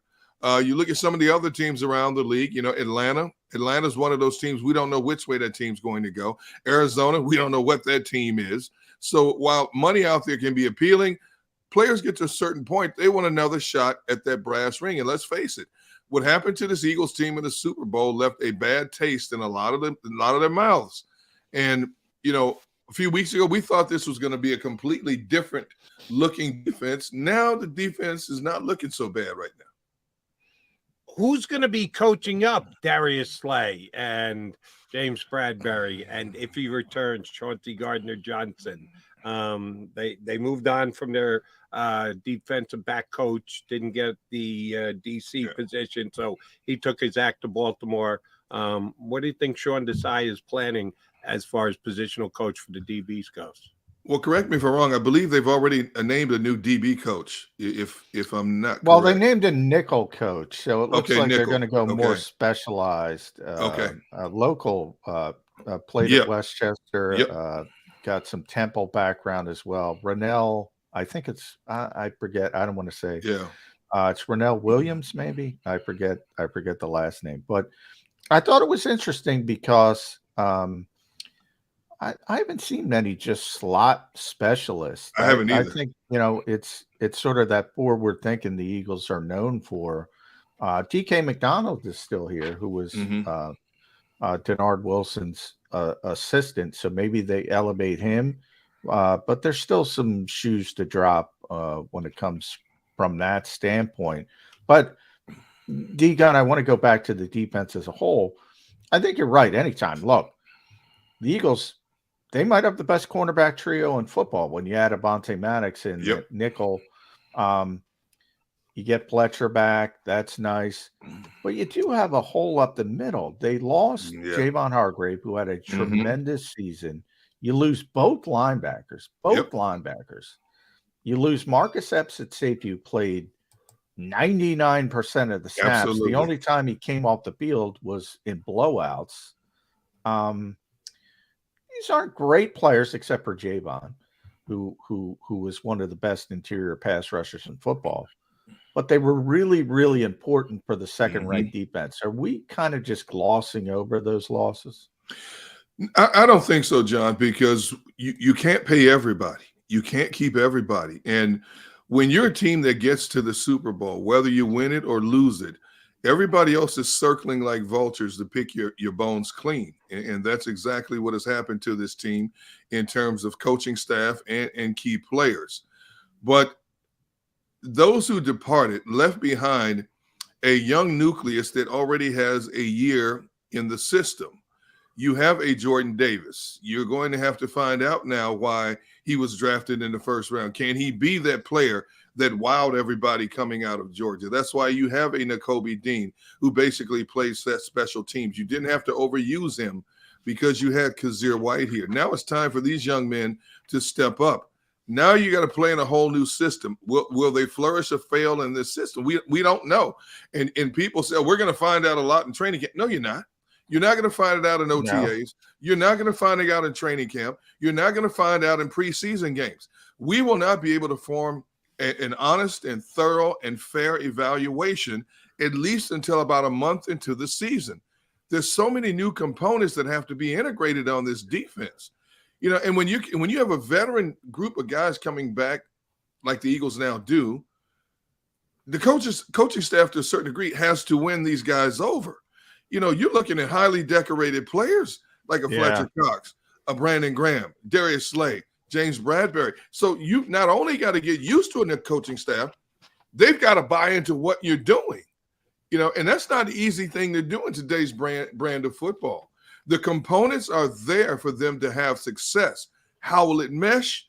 That remains to be seen, and we may not really know until late September, early October. Just a quick follow-up. I'm sorry, Jody, because I'm interested in that part of it. It is Ronell Williams, by the way, so he's the new slot coach. But the players were very vocal, a lot of them. Slade was vocal. He's back now. Marcus Epps is gone. CJ, we'll see if he comes back. But they all really, really, wanted Denard Wilson to get that DC job. What's your thought on Nick going outside of the building and bringing in Sean Desai at the risk of losing Denard? Because that's what happened. He left the organization and went down to Baltimore. From my perspective, I think Sirianni wanted to go in a different direction with a different kind of look on his defense. Jonathan Ganna's defense used to drive me nuts for one reason. When you have that caliber of guys playing on the edges on defense and you're playing 5 to 7, 10 yards off the ball, you're just asking for trouble. And sure enough, we saw that more times than not. I think with those corners, those are guys that are press corners. You look at how Kansas City played with those young cornerbacks. They bumped and they ran all day, and they got beat. And you know what? It's a game of roulette. You win some, you lose some. And they got beat all season long, but they got better at what they did. And I just think with this wealth of talent that the Eagles have, that's the kind of defense they should play. I don't know if that's Desai's style of defense based on what I've read about him from Chicago. And of course, he was just an assistant in Seattle. But I just think Sirianni wanted to go in a different direction. I do know for a fact there was some tension between Sirianni and Denard. I don't know this part for a fact, but I believe the way it ended, Denard felt after presenting his case to Sirianni, he felt he had a good shot to move up to be the defensive coordinator as Brian Johnson did on the offensive side. When the bottom fell out, it just got a little tense, and he basically said, I don't want to be here, and they said, okay, but to directly answer your question, when a coach makes a move like that, you sit down and you analyze everything that was good and everything that was bad. Nick Sirianni to me said basically, we need something different, something a little bit different. And that's why they went out and got a guy like Desai. Remember, they were interested in other potential defensive coordinators who took jobs elsewhere. So we don't know if Desai was actually their first choice or not, but he was the best of what was left out there, and that's why they decided to do what they did. All right, D-Gun, let's take Miles Sanders' numbers from this past year and cut them in half. We'll just slice them right off at half. So that was 1,269 yards, 634, 11 touchdowns, make it 5.5. Can Rashad Penny give them half of what Miles gave him last year, 654 yards and 6 touchdowns? Absolutely. The key with him is, can you keep him healthy? But, this kid's 215 pounds. He has the second gear, great acceleration, doesn't go down easy. The problem with him is he's always been plagued by injuries.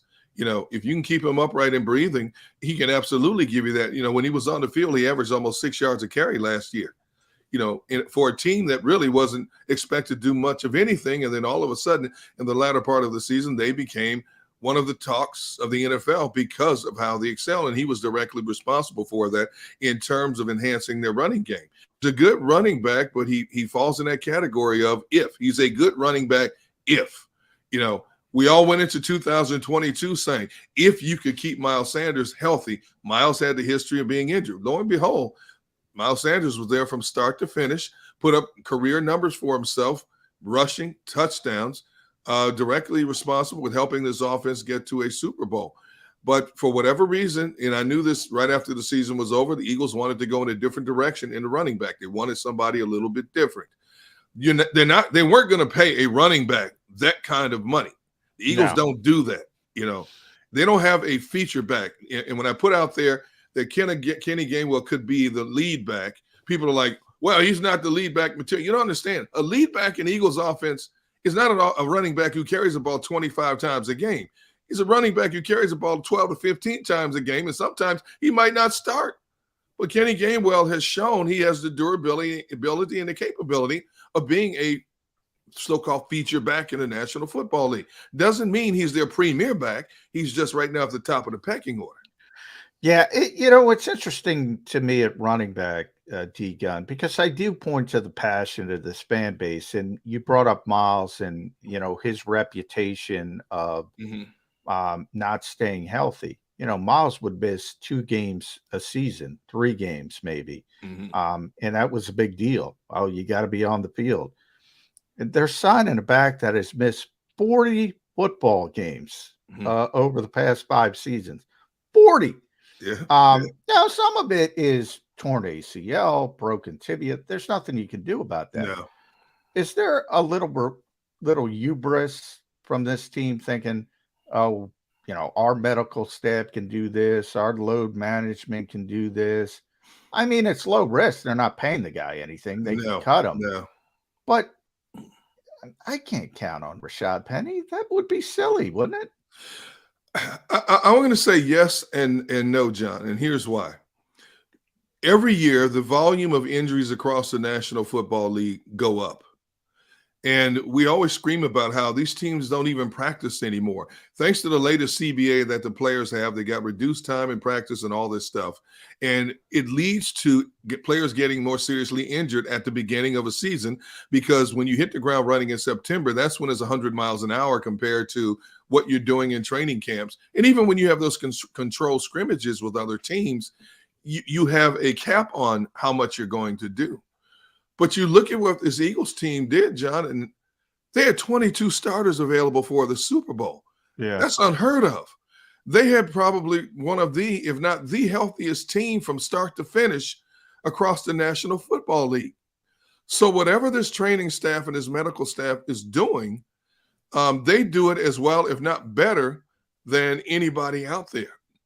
And so maybe they feel they can bring in a Rashad Penny and turn his fortunes around in terms of keeping him healthier, keeping him on the field longer than he's ever been on the field in his young career. So I agree with you, but just based on what we saw from what this staff was able to do in 2022, I have to give them the benefit of the doubt. I'm like you guys. I'm old school. I'm Andy Reid. You're out there 3 hours on the field. You banging helmets. You're doing Oklahoma drills. The first day of hitting, everybody came from miles around to watch the first day of hitting because you knew it was going to be knockdown, drag out, people punching each other in the face. You could guarantee there's going to be at least two fisticuffs per practice. Those days are long gone now. Yeah. This new era of football, I'm still trying to get used to, but it worked to the Eagles' benefit. And so I have to give them the benefit of the doubt until it's proven wrong. D Gunn, need your take on a specific position. John and I discussed it earlier. Somebody's got to play backup quarterback for the Eagles this year. John was crossing his fingers for Jacoby Brissett because he knows the coach's affinity for him. He got legit backup money, $10 million to join Washington yesterday. Yeah. That's the going rate. He was not the only backup quarterback to get $10 million. Several have signed for that number, including Jared Stidham, who I don't think can play a little bit, but somehow Denver decided he was worth $10 million per. Yeah. What are the Eagles going to slot in as far as the backup quarterback money? You got any at least darts to throw at the dartboard here as to who that could be? You tell me, because I look at the list of backup quarterbacks out there now. It was bad going into the free agency, and now that you look at, Stidham and a Mike White, who just moved on from the Jets. Baker Mayfield's not walking through that door. He was looking for bigger money. So obviously he's not walking through that door. What's left out there right now is nothing that makes you jump out of your seat.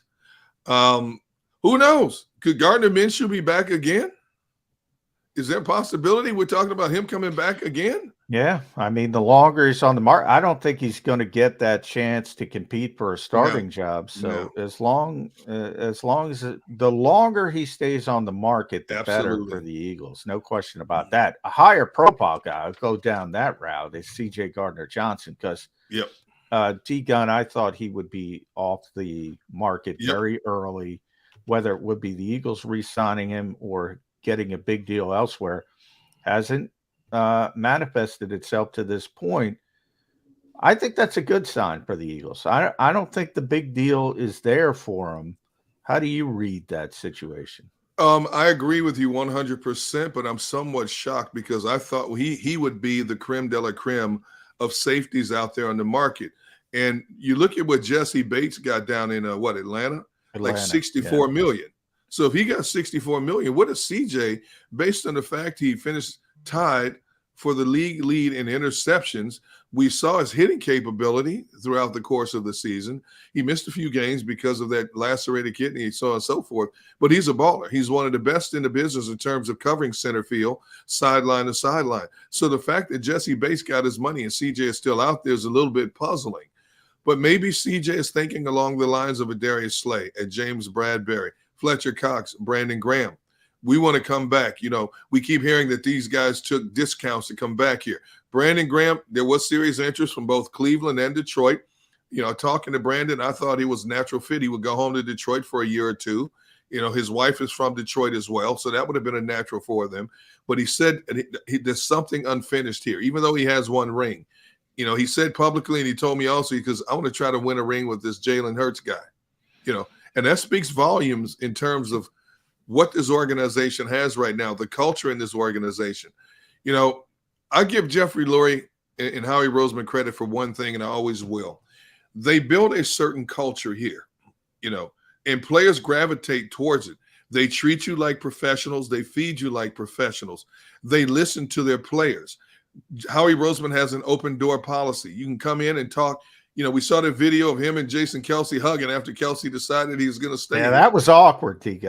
I blame Howie. When you ever see stuff like that, John, you don't see that between front office and a player, and they're sharing a drink in the office and stuff like that. There's something to be said for the culture here. And when players start looking at other places to go, yes, there's a multitude of players that want that almighty dollar because they know this could be their one big payday in their career. They understand that. A TJ Edwards just signed a contract in Chicago he may never see again, beyond this. I don't blame, plus he's going closer to home. I don't blame him for that, But there are other players, especially veteran players. Look, what we have here is great, man. Locker room, culture, how they treat you. We have a committee where the coaches listen to you, the front office listen to you, and there's something to be said for that. Players like Bradbury, Graham, Cox, they've made their big money in their careers. Now it's just about sustainability. And if they're in a situation where we have a chance to go deep in a conference again that is suspect, not just a division, but a conference that's suspect again with a new offensive nucleus that's already intact, why would I want another shot at something like that compared to going to a Cleveland, a Detroit, a Houston, a team that's trying to rebuild? All right, D. Gunn, since you say the mojo in the building will still be the same and the culture will still be the same, it's one way to push that even further forward. and that's give your head coach a contract extension. Correct me if I'm wrong. Before the season, after the Eagles won the Super Bowl, they did get an extension done with Doug Peterson. Now, this team did not win the Super Bowl, but they came this close within 10 seconds, tied with 10 seconds to go. Will they get a contract extension done with Nick Sirianni before the season kicks off? Oh, that's if knowing Howie Roseman the way I do, I would think that would be a priority after getting the Jalen Hurts deal done. You know, Nick Sirianni has shown in 2 seasons that he is a quality coach. His offense is creative. Players gravitate towards him. Howie Roseman is very good at identifying people in the building they want to keep beyond their existing contracts.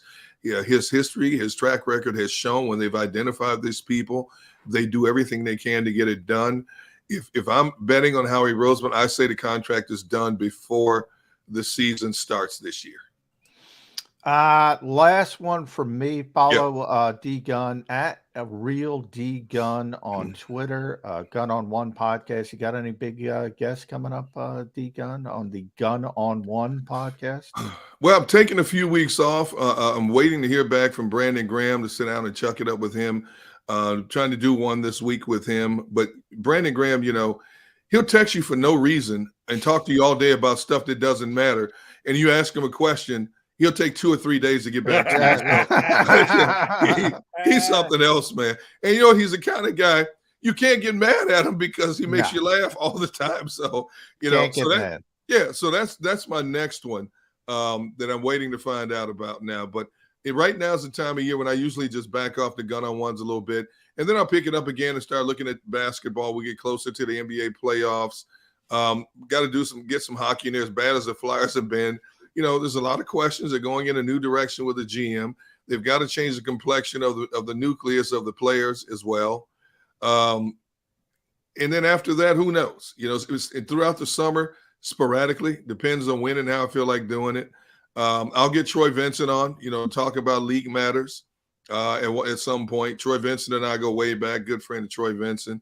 John Runyon. I love to pick John's brain. Who would have thought John Runyon, of all people, would be in a he'd be doling out bonds. The guy who was considered one of the dirtiest players in the league. Are you kidding me? It's unbelievable. You know, and how ironic, D Gunn, by the way, how many ex-Eagles are in the league office and everybody thinks the league is against the Eagles? It's unbelievable. The wide receiver that played James here. Rash. Rash is even in the league office. I'm like, are you kidding me? It's like Philadelphia Eagles of New York, man. But, you know, that's great. That's great to see that these guys transition into very prominent roles in life after football in a profession. We know so many guys it's difficult for them to make a transition into that second phase of their lives. It's so good to see these guys doing extremely well. Troy, you could argue, at least from a public standpoint, Troy is number 2 in that league right now. Absolutely. Can you imagine? Well, you know, he was vying to become the head of the Players Association, and that didn't pan out for him. There was some dirty pools going on behind closed doors in that situation. And he said, you know what? So what? And he elevated himself to like the second or third most powerful guy in the most powerful sports entity on the planet. You know, Troy Vincent is well-schooled, well-spoken, and highly intelligent, very smart. So I'm not surprised to see Troy sitting where he is right now in his career. We know where James Thrash is. The question is, where is Todd Pinkston? That could be an upcoming Gun on One episode. I talk to Pinky every now and then. Yeah, he's in Mississippi coaching. I talk to him like he'll text me once in a blue moon. He's out. He's still out there. Is he coaching football? Yeah. Well, you know, he took a lot of abuse in this city, but he is one of the most down to earth, nicest people you ever wanted to meet. And you know what? He's just a humble dude doing his thing now very quietly and enjoying life after football. Todd Pinkston equals Quez Watkins. Very similar players. I think Todd caught the ball a little bit better than Quez does. I'm just saying. That's just my opinion. I remember a couple contested passes going the other way with the pinky, doing a pinky dance. But both of them could get behind defenses every once in a while, make a big play. That's for damn sure. D-Gun, glad to give you the time today. No, you wanted to Yeah, talk some man. Eagles. Thank you very much for doing it with us. And we gave you a break from the honey-do list. Now you got to get back to it. D-Gun. You know what? I feel cleansed now. I could talk some football with two expert guys that I have a lot of respect for. My palate is full now. Very good. And you will fill up Monday with Rob Ellis and Barrett Brooks with the return of the Sports Take right here on the JAKIB Media YouTube channel. D-Gun, have a good one. You guys, thank you as well, man. You guys have a great day. Our Thanks, pleasure. Steve. Derek Gunn here with us on Birds 365. All right, quickie timeout, then we come back. You know what we got to do? Got to put a bow on the show here on Birds 365. Go to get your game on. Go for the beers. Go for the cheers. Go for the hit and the hits. Go for the stakes and the stakes. Go to get your parlay on. Go to get your party on. Go for the scene. Go for the screens. Go for the gallery. Go for the win. Go to Ocean. Visit theoceanac.com to plan your visit. At Pond Lehocky, we've recovered billions of dollars for our clients, and we're confident we can do the same for you. With over 250 years of combined courtroom experience, we've helped over 100,000 injured clients obtain some of the largest settlements in Pennsylvania. One conversation is all it takes to help you and your family get back on track. If you've been injured in an accident, give Pond Lehocky a call. Hi everybody, my name's Jason Lombardi. I'm an inspector at DryTech. At DryTech we offer three major services, the first one being basement waterproofing, the second service we offer is foundation and structural repairs, and then the third service that we offer is mold remediation. If you feel you are having a waterproofing issue, give DryTech a call or check us out online.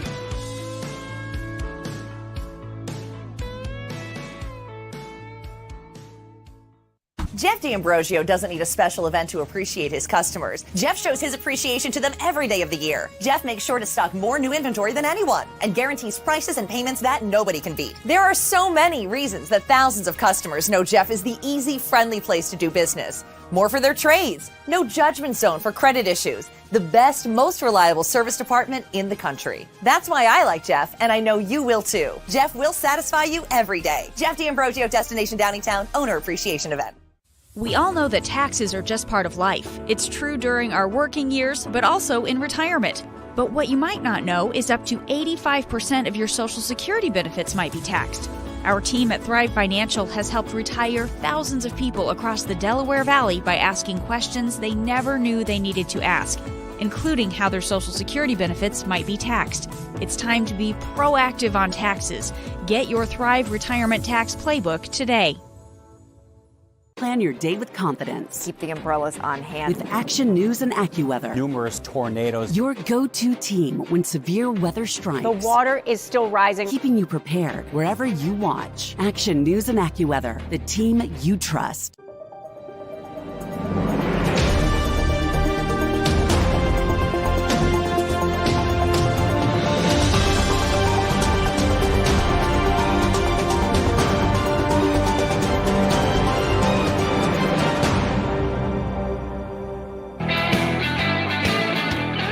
J-Mac here with you, and J-Mac there here on Birds 365. We got to thank both of our guests today, two guys who have been good to us over the years. Certainly Martin Frank jumps in with us all the time.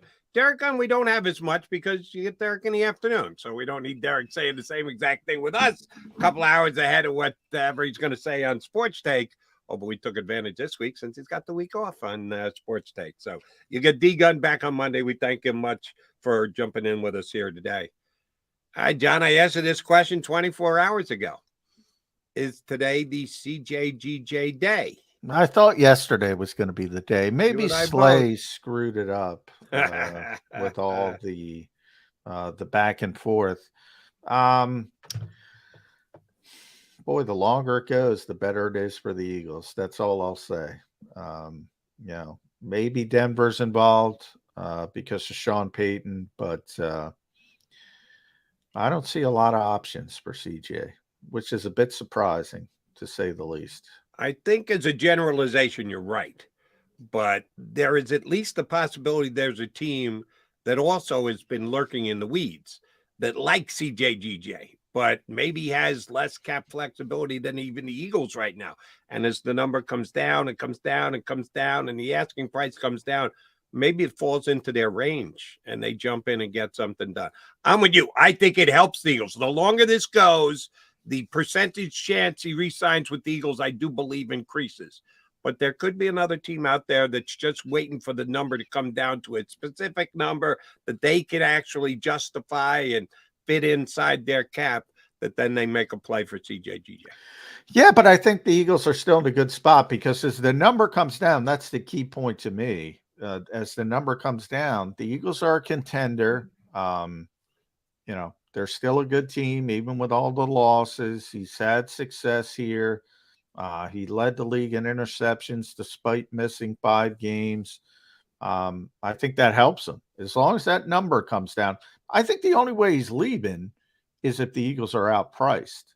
I think if it's even close, I think he comes back to Philadelphia. Do you think he's as motivated to stay an Eagle as Darius Slay was? No, I wouldn't go that far. Yeah.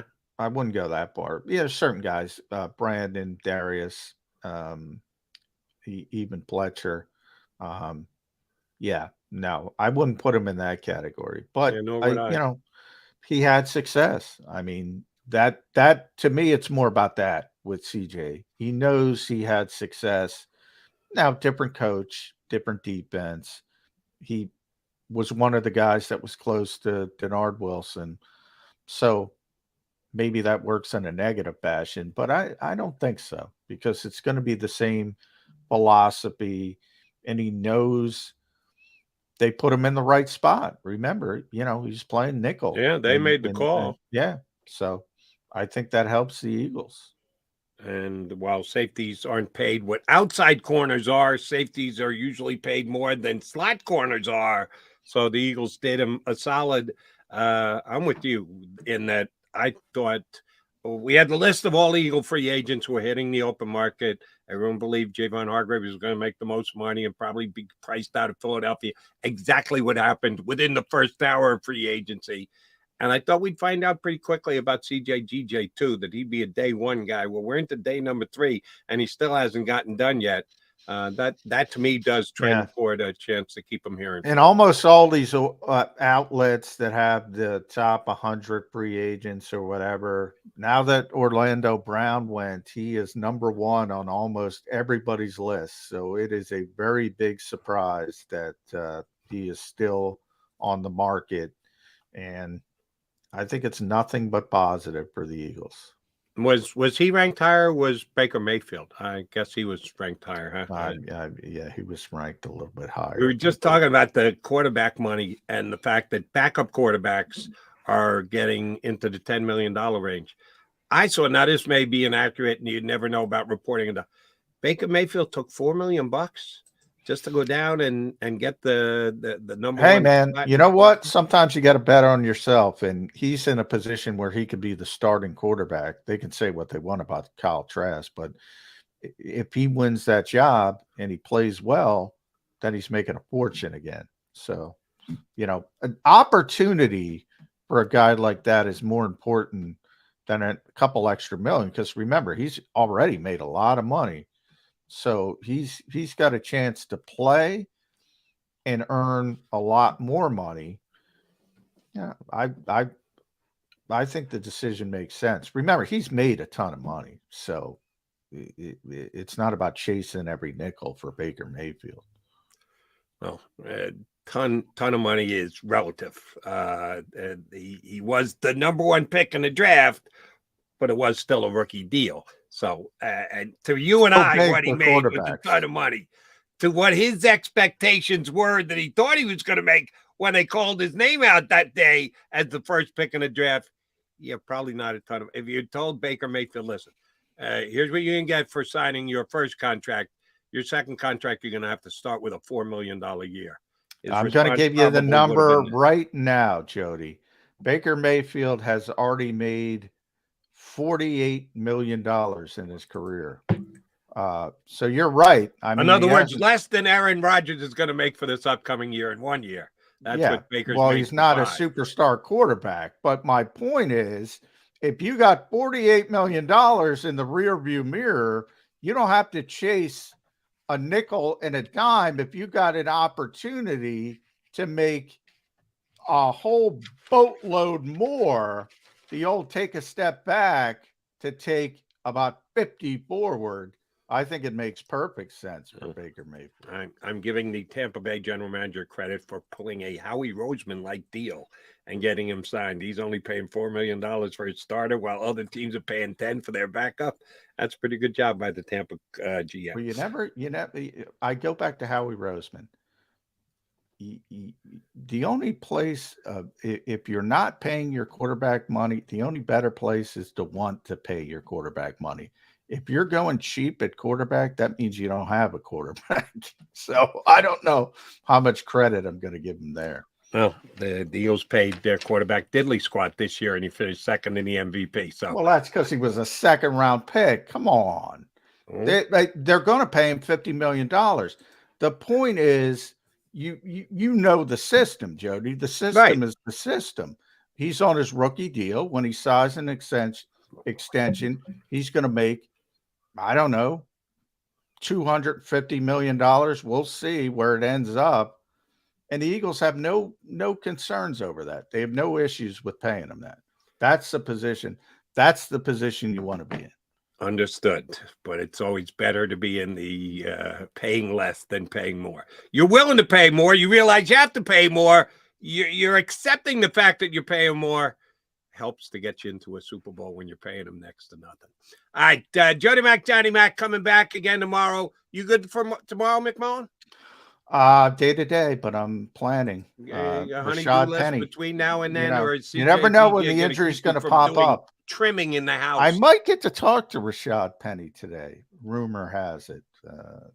You never know when the injury is going to pop up. Right. He could be scheduled to talk to them, but then he could be injured. So that might have to be pushed back. We shall see. We're not pushing back anything. McMullen and McDonald right here in 2 and 2. You've been listening to Birds 365, the destination for the passionate Eagles football fan who bleeds green. If it's Eagles football, we're talking about it. Debate, inside the locker room, and guests that are some of the greatest football minds from around the region. We hope you enjoyed the show. We know we had a blast. Make sure to like, comment, and subscribe, and we'll be back soon. But in the meantime, hook up with us on social media at JAKIB Sports. See you next time on Birds 365.